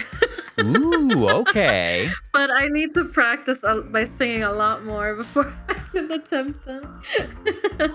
Whenever we have our karaoke parties at my friend's place, I am obligated to do Snake Eater at least once for practice. Other than that, I'm trying to learn anatomy a bit at the moment so I can do bigger art pieces with better poses and stuff, because I've mostly actually drawn portraits. So I'd really like to improve my skills more so I can make more different art, I guess, just in general. I don't really have one concrete goal in mind, but yeah. So waiting for that lag train cover. Oh, maybe one day. Maybe, we'll see. Because you clearly enjoy singing, because going further back, you mentioned the sing-song games and Vocaloid and Metal, and that you I forget. You've done covers. Yes. But I guess it's not a core part of your content per se.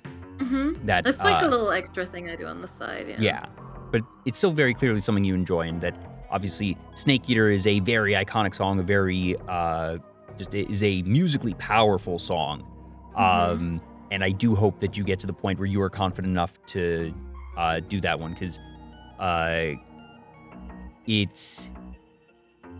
have not sung that one. I know some people who have, and I have been involved with music more so when I was in school. That I was in band and orchestra and did musical theater, but never chorus specifically. But Snake Eater is I'm not going to call any song easy. It's not the most technically challenging, but it's one that requires a lot of breath support and power behind it. And I think it requires the vocal strength, perhaps, and that it's something that if you do not feel that you are physically built up enough to do, I can see why you might want to wait for that. But I hope that you get to that point and are able to do it, because it is a very, very powerful song.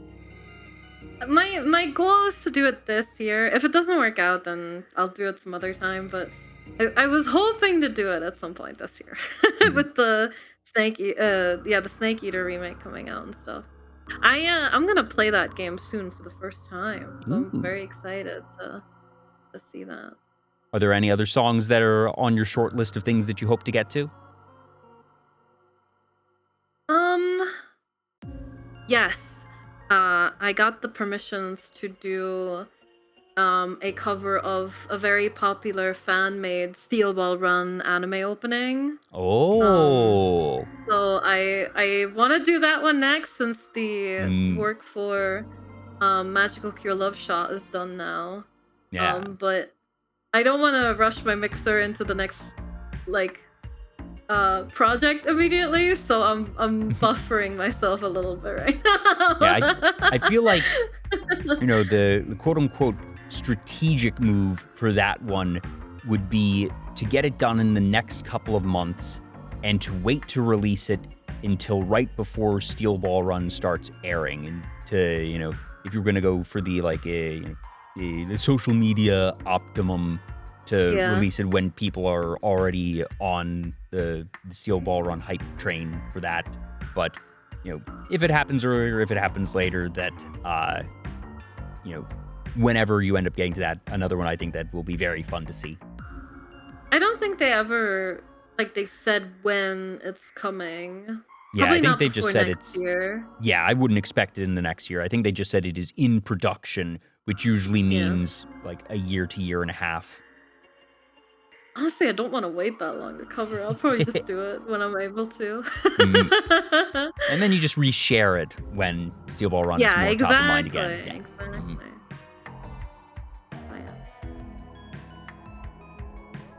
So, you mentioned that you did theater a bit when you were younger, though. Was it musical theater at all, or was it mostly just acting?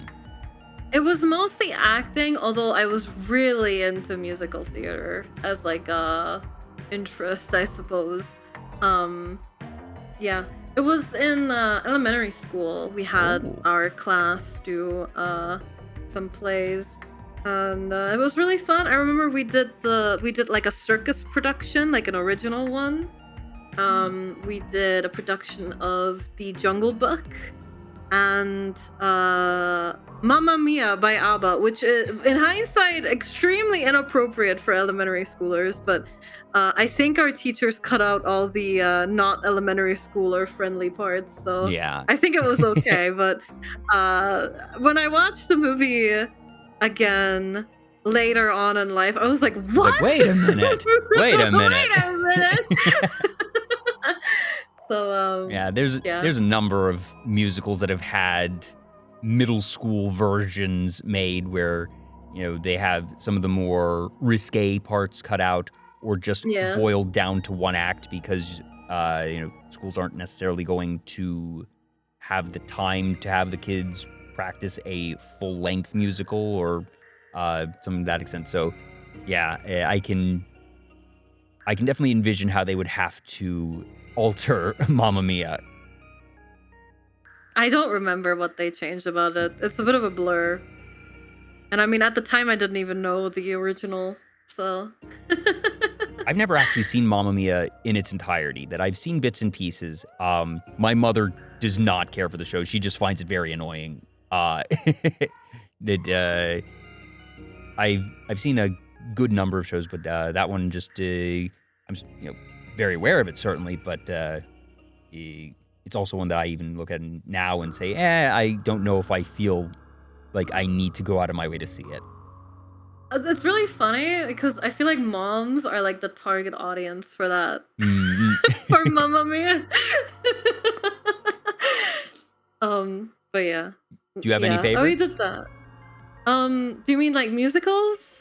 In general? Yeah, in general, and whether it's one you performed in or just, you know, ones that you've seen and really enjoy the performance of. Well, I haven't performed in any outside of those three, so just as a disclaimer, my favorite is Phantom of the Opera.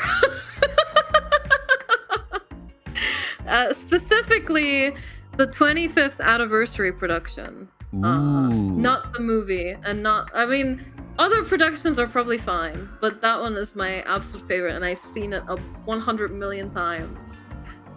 Well, I suppose it fits thematically of just, you know, you mentioned all the way through D&D that you like the edgy characters and that, you know, your theming is different variations on, you know, dark and coffin and that type of sort of spooky, mystic, and that is very much baked into Phantom of the Opera, so I see the consistency here. And it's a little unintentionally campy. That's true, yeah. Definitely very dramatic. But yeah, Phantom of the Opera is my absolute favorite. I wouldn't say it's the best, but it's my favorite. I have a soft spot for it. I love me a misunderstood villain. And yeah, I really like it. Other than that, I love Wicked. I haven't seen the movie because I didn't have very high hopes for the movie. I'll probably wait to see it when it comes on streaming services, but so yeah. speaking of misunderstood villains, Wicked is one of my favorite musicals of all time. Yeah. I have seen the movie. I thought the movie was phenomenal. I think Okay, the I'll movie have to go actually watch it then. improved on the stage show in some ways. Without major spoilers, specifically that when you're doing a stage performance, you have to overact because you need to have your performance be something that everyone from the front row to the cheap seats in the back can see and understand. And even if you have a good microphone system so they can hear you, the motions you have to make, the expressions you have to make have to be over the top. That way it's clear even from a couple 100 feet away. But movies, because cameras can do close-ups, give the actors the ability to do more subtle expressions. And there's a lot of subtlety in expressions in Wicked for multiple characters, but at some key moments that I don't think are physically possible to do effectively in a live theater, but are obviously able to be done on film, that really elevated some of the performances. Okay, well, then I'll make it a priority to see it when I can. And just musically, it's all there. They made the choice to have two parts instead of one. I see where they went with it, because if they wanted it to be a single movie, they would have had to keep things very concise, potentially cut a couple of scenes. And that their options were probably cut a couple scenes or double the length and just pad things out. And given the choice, if we're not able to have a single movie where it is still including everything, I'd rather them take their time and add than have them subtract. Yes. I feel like Wicked is very well paced, so removing anything from it would kind of be a bit of a shame. Yeah. So. And that the parts that they added, I felt were very good, and that they all felt like logical additions, and that they spaced it out. That it wasn't that they just added in 2 or 3 huge scenes, that it was, a couple of lines here, a bit of an added aside on this scene, that they spaced it out and kept the relative pacing about the same, just extending everything by some percentage along the way. So definitely encourage you to see that one, whether you see it sooner or if you just, wait to see part 1 and part 2 back to back or whatever. But they did a very good job with it, I think. Okay, I'll watch it. I'll have to see when it comes on streaming services. Yeah. Okay, well, you sold me. I'll watch it. 'Cause I remember that one was definitely one of my favorites. Other ones I like that are really campy. There was one called Curtains, which is a little-known one by the folks who did Chicago and Cabaret. And it's a play within a play, and it's a murder mystery. So, opening night of this show, they're doing their performance, and it's clear the performance is good, except for the leading actress, who is just terrible. She's really, really bad. And during the curtain calls, she's killed. Oh. And the mystery is who done it. A detective is sent to the theater, and the theater is sequestered. They're not allowed to leave until the mystery is solved. And now they are trying to solve the mystery while also trying to rework their show, because they still want their show to open, because this was, like the preview opening night, and they're trying to get their show to Broadway. So it is a murder mystery while also being a love letter to theater itself. It makes a lot of references to famous musicals and plays. So if you're someone who is into theater in general, you'll enjoy it even more. Okay, I'll look into it. Yeah, that sounds amazing. I mean, I've heard good things about Chicago. I haven't seen it. I've only actually ever seen one musical in person. So I have a lot to catch up on. What's the one you've seen in person? Heathers. Ooh, I've not seen that one, but heard good things. It's pretty good. I actually really like it. Very dramatic. Mhm. But yeah, I enjoyed it. I really want to see Wicked. The thing is, despite Phantom of the Opera being my favorite, I don't think I want to see it live because I'm so attached to the actors of that one Of the specific 25th version. anniversary, yeah, that Yeah. it'd become difficult to see the other performances and not compare Yeah. them. Yeah, exactly. So I don't think I'll see. Well, I'll probably see it at some point, right? Because you Yeah. have to at some point. But it's not something that I'm like terribly excited to go see, despite it being my favorite. But Wicked, I'd really love to see in person. I think Wicked is probably very special in person. So Yeah, I'd like to it's go see it. definitely worth it. And even after seeing the movie and listening to the Yeah. soundtracks, that what they do on the stage is it goes as far as you can with the stage and with what is practical to do on a stage. So definitely encourage that one. Yeah. For all of you out there who might be looking to get into musicals, just go see musicals. They're great. Even if it's not Broadway, local casts can put on amazing performances, and Broadway is Broadway, and you'll get Broadway quality. But you also have to pay the Broadway price. So sometimes, the local theaters, Yeah. the local theaters will get you 80+% of the Broadway quality at like 30% of the price. Plus, then you don't have to go to New York, so it saves you even more time and travel there. If I can make a suggestion, as Oh, what to please. see. Have you seen Twisted from Star Kid? No, but I've heard of it, and You can watch it for free on their YouTube channel. They did like a recording of it. And it is a parody on Aladdin about oh, that's right, because it's Jafar. Because it twisted it's about it's his Jafar. beard. Yeah. Yeah. And it is incredibly funny. It's a like commentary / sort of mockery of the whole Disney Pixar conflict that was going on for a while. The characters are super funny. They made Aladdin like sort of a jock character. Oh my gosh. It's incredibly funny. I would highly recommend watching it. And it is on YouTube for free, so I would definitely recommend it. Another one I've seen a lot of people talk about that's available online is Epic the Musical. Yes. Haven't seen it, but with it. Yeah, it seems like one of those things. It's similar to Rakugo Shinju, that if you've seen it, you love it and are kind of obsessed with it. So if anything, I'm almost scared to watch it. It was like, oh no, I don't have time to fall down a rabbit hole. There isn't any recordings. I think right now it's actually just a concept album that kind of got crazy popular. But hopefully it'll get adapted into an actual stage play or something like it, because it is extremely popular. And the songs I've heard are actually quite good, so I would recommend it. Yeah. Sure. Did you ever see Has Been Hotel? No, I have not. It feels like something that the musical numbers are clearly Broadway inspired. The style and format of the story would not be a good one to ever adapt to the stage.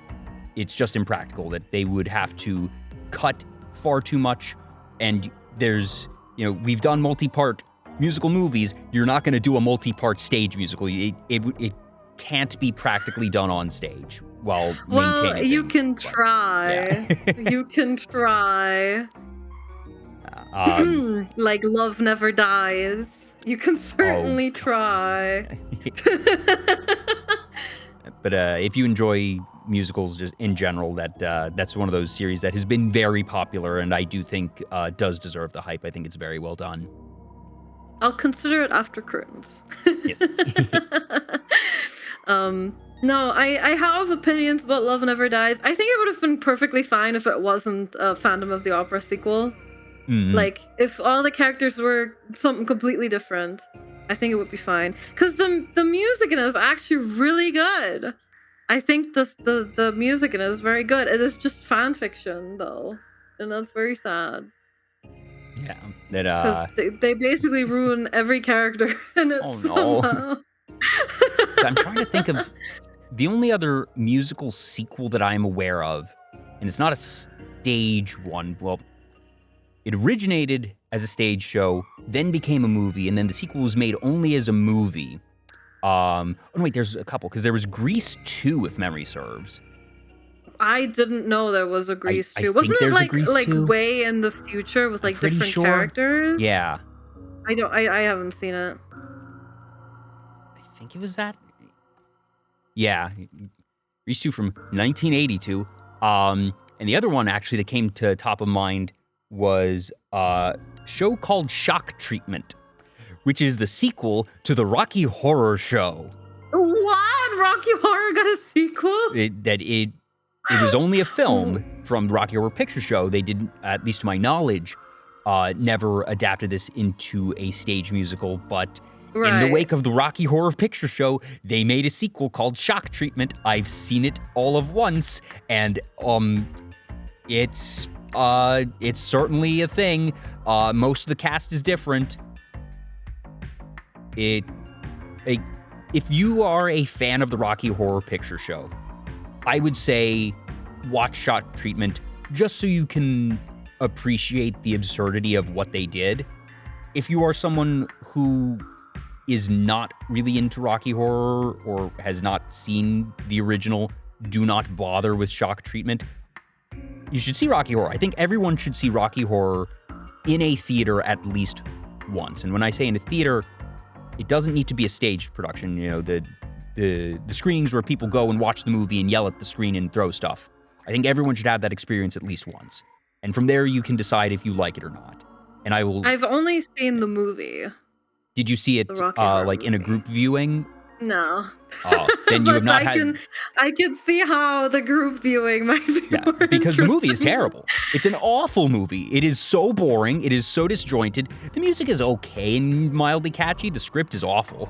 No, what makes that film is the experience of going and, you know, being in a theater where people are yelling at the screen and whatnot. Just don't tell people it's your first time seeing it. Good, you know enough to know that. Great.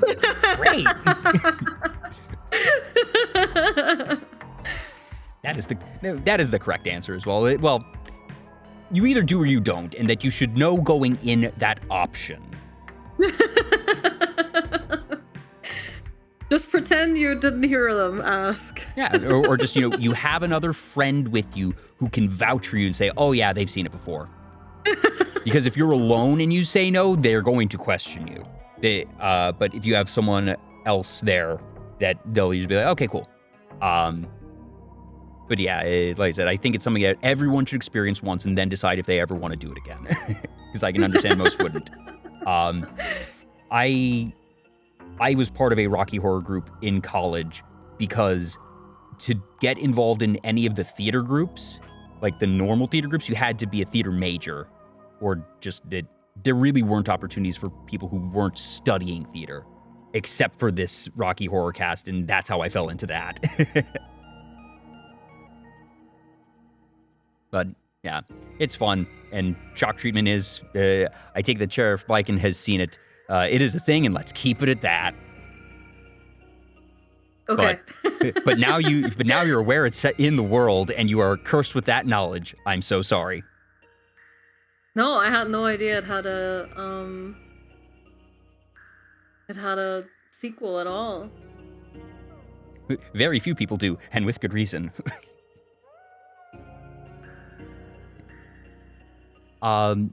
You mentioned to me that you moved, not recently, but that you spent a good portion of your life in Germany, recently moved to the UK. We're having this show at an hour that is usual or unusual from most of my shows, because we are working around time zones. It is afternoon for me. It is getting later in the evening for you.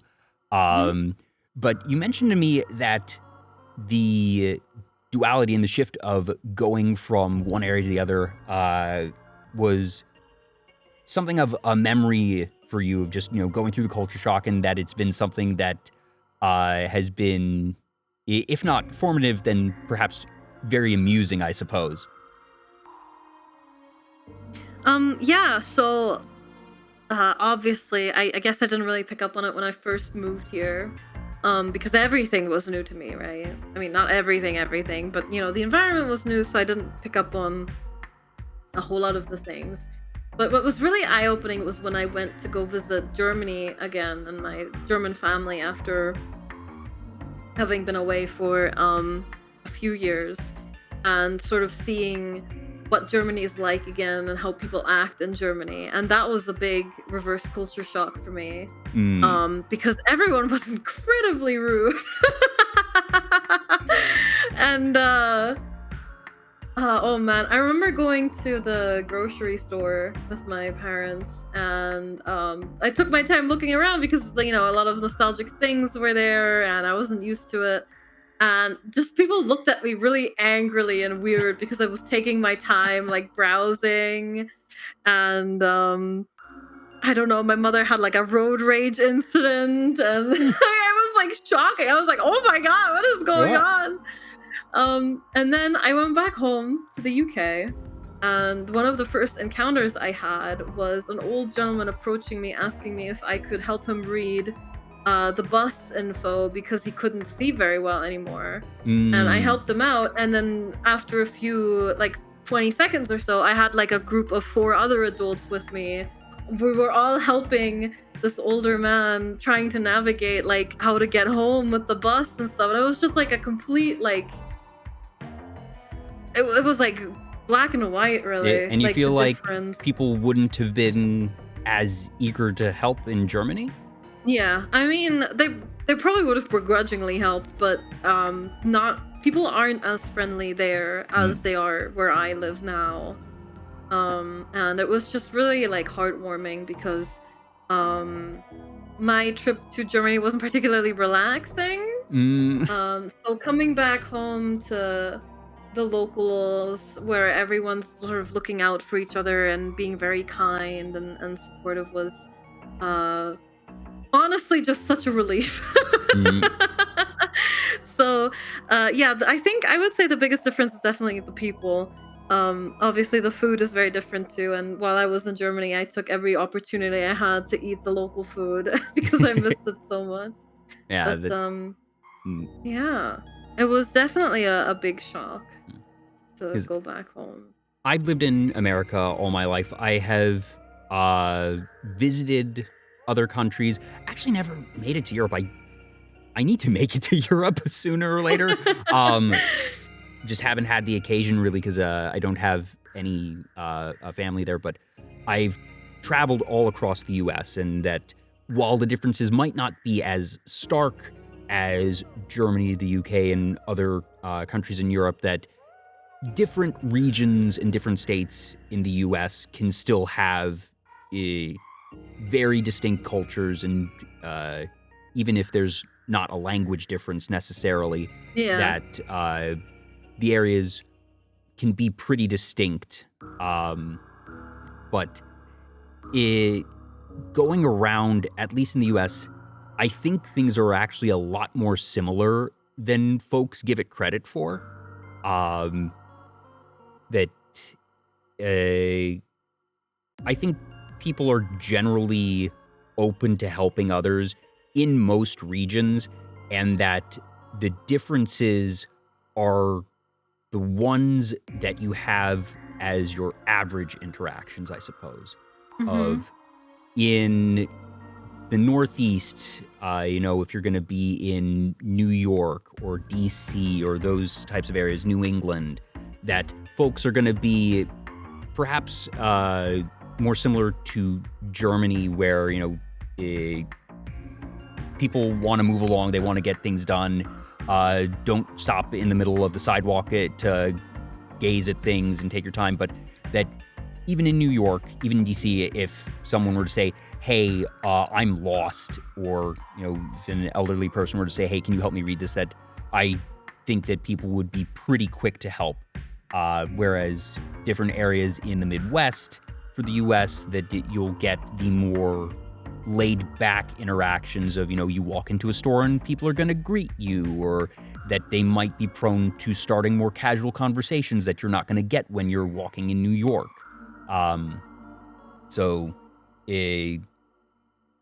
it makes me curious to see what type of culture shock, but since I would be foreign to all those cultures in Europe, I feel like I'm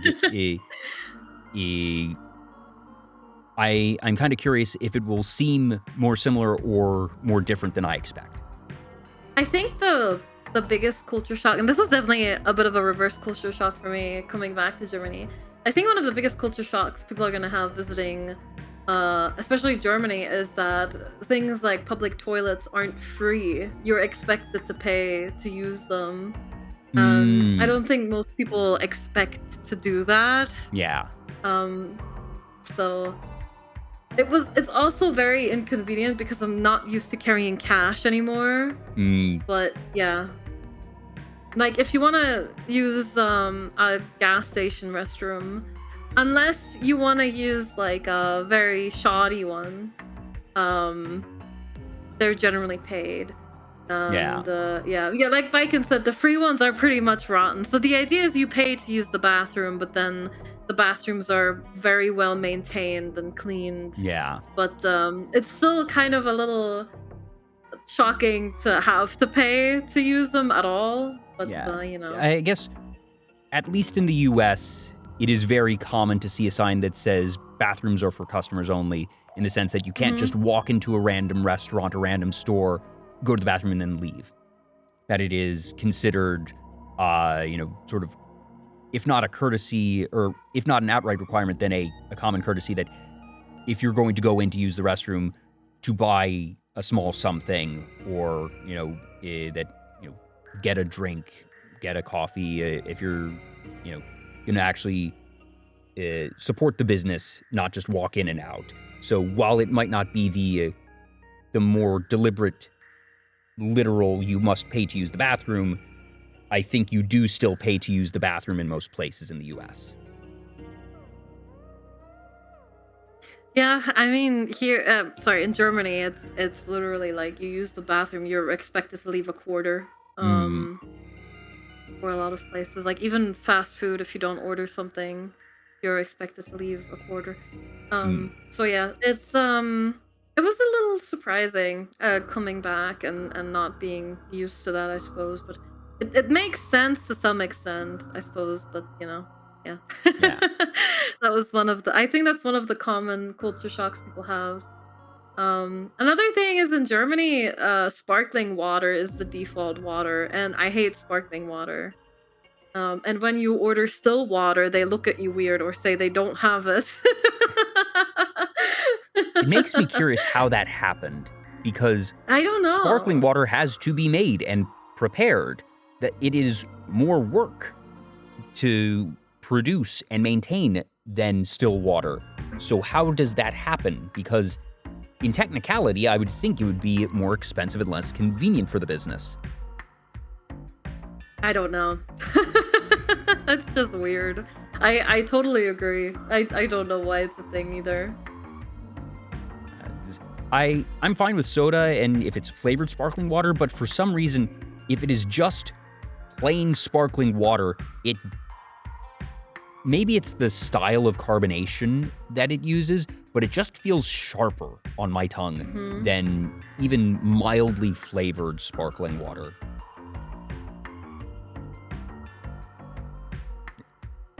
Do you have a favorite drink? Something that, whether it's sparkling or otherwise, that, if you go to a place that if they have it, you're going to go out of your way to order? Honestly, just for alcoholic drinks, I think.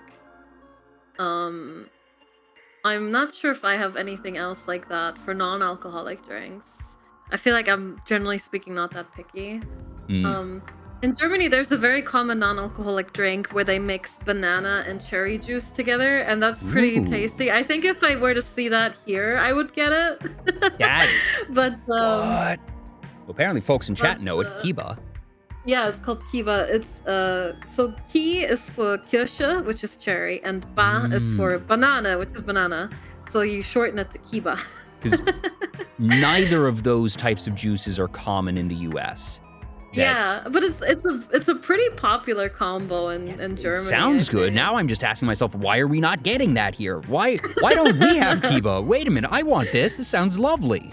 So I think if I were to see that here, I would go out of my way to order it. But for alcoholic drinks, I really like strawberry daiquiris, Ooh, but okay, yeah. especially if they're like in slushy form. Like where I Mm, live, they're very popular in slushy form.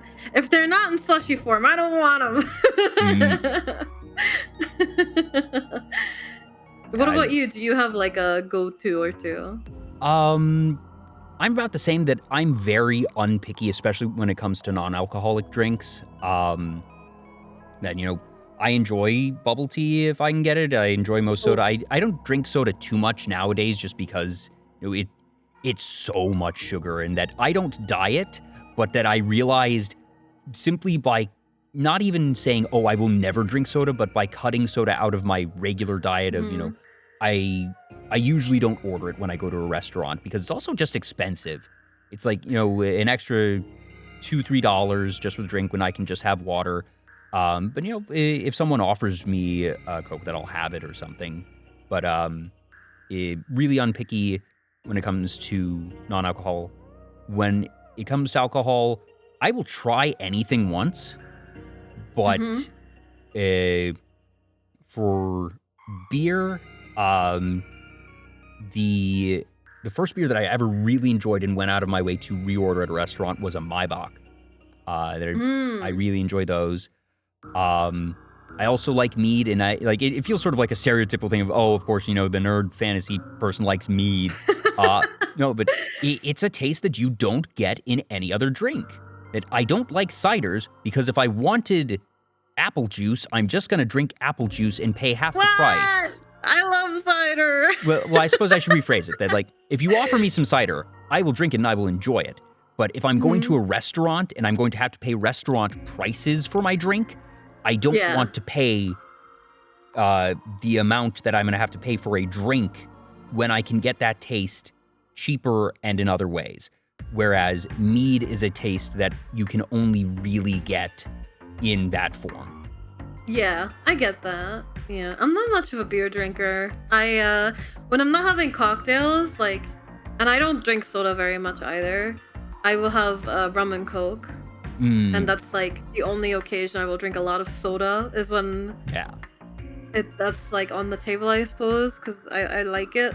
Mm. Um, but yeah, no, I'm not much of a soda drinker. I mean, I'll have it occasionally, but yeah, not really very much. Yarnshin mentions sour beers. Yeah, I do like sour beers because, again, it is a type of taste that you really aren't going to be able to get anywhere else.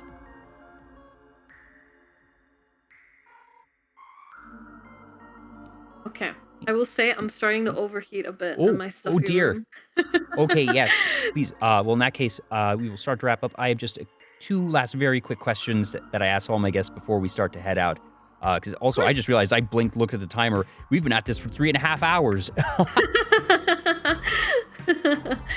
I would have loved to keep going, but I am Yes, dying. please, no, There's take been care like of a yourself. heat wave in the UK. It's Oh, horrible, oh, and it's not going to end until like the weekend, next weekend. oh no. And I'm dying. I just want do it to do take rain. care of yourself. Do stay cool.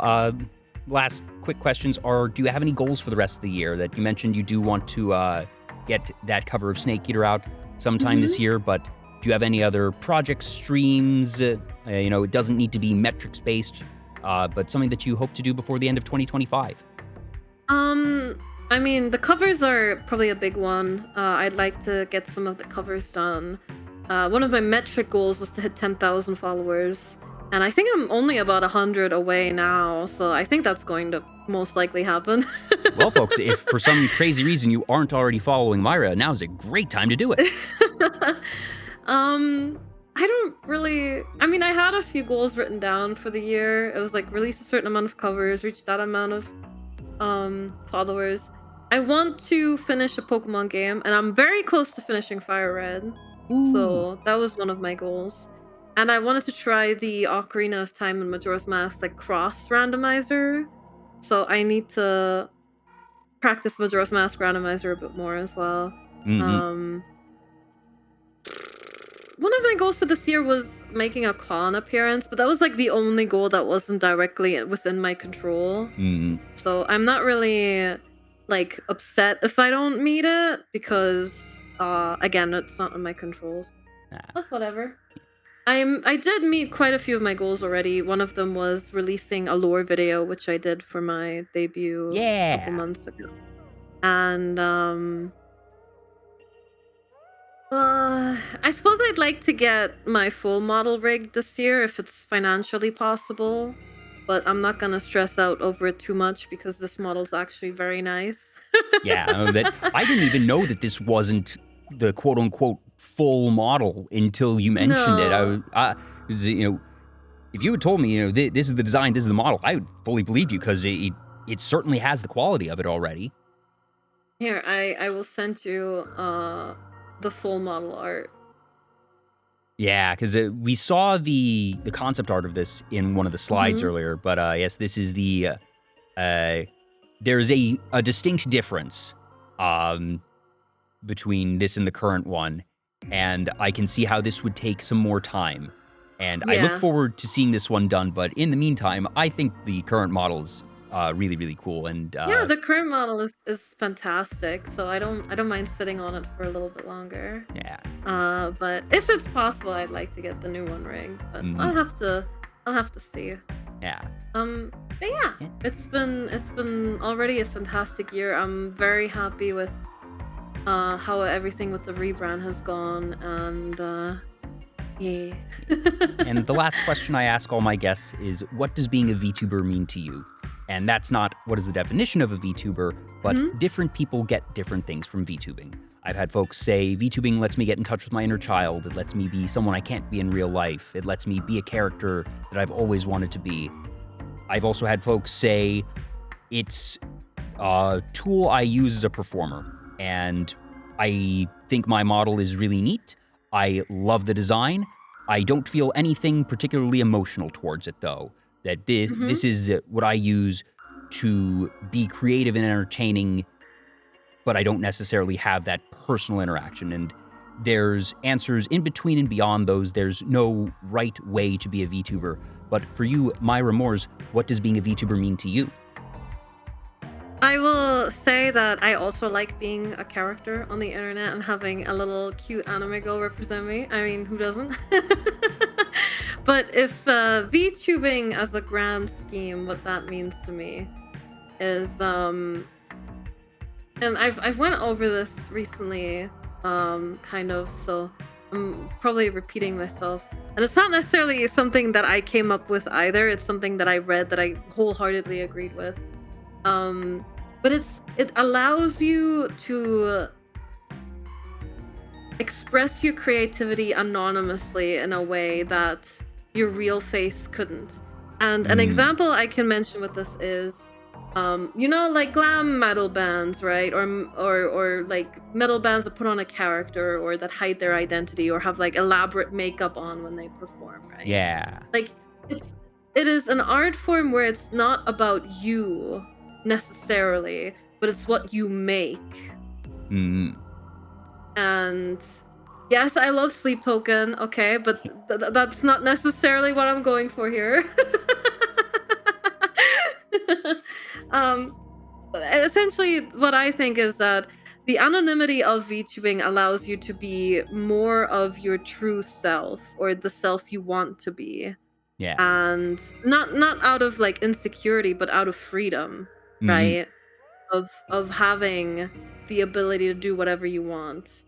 And I also think it's really cool from like a technical standpoint as well, what we've been able to achieve with face tracking and all the different technologies that sort of gone into this. So I don't know, I just think it's kind of cool.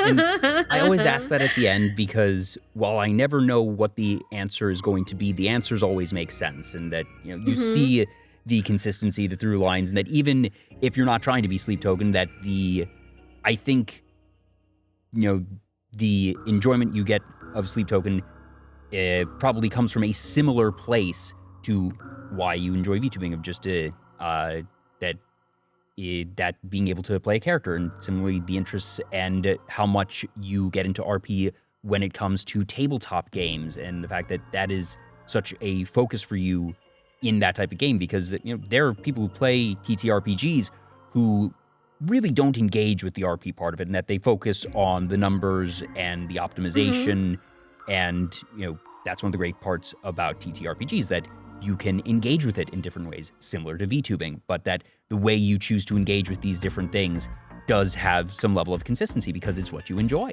And I think it's super cool what you've been able to do so far. I'm really looking forward to seeing what you do in the future. And, I get the feeling that there's becoming so many more opportunities for VTubers at cons, that even if not this year, I think you would definitely have the chance and ability to be able to get to a con at some point in time. So hopefully this year, and if not this year, hopefully sooner rather than later. Yeah, I'm not gonna sweat it. The actual last question is, who would you like us to raid? Coco Pimento, please. Well, that was It's easy. her Sometimes folks have to birthday. search. You had that one ready. Yeah, because it's her birthday today. Yeah. If you could just send me the username in chat, that way I don't misspell it and send us to the wrong place. And while she does that, thank you to Nameless Buggy for the follow. I think I missed that one near when I was doing the other one earlier. But again, thank you all so much for tuning in, whether you've been here since the start or if you got here somewhere along the way. I really do appreciate you making time to be here for Myra and to say hi to little old me as well. And Myra, thank you so much for taking time out of your day to be here, braving the heat a little bit. So do be sure to take care of yourself. And like I said, I just can't wait to see what you end up doing from here. So please don't be a stranger. Yeah. Thanks for having me. Thank you. And folks, I don't have any channel emotes of my own, so please spam some of Myra's or maybe some of Kieran's or maybe both. Do you have a regular raid message? I usually just say Myra, but we can do a happy birthday raid. Oh, yeah. Myra flower, perhaps? Like this? Perfect. Yeah. So be sure to send some love over to Coco Pimento, and I will be popping as well, making sure that they know that you sent us all. So again, thank you everybody for tuning in. Thank you, Myra. Have a great rest of your day, everyone, and I will see you all next time. Bye. Bye-bye.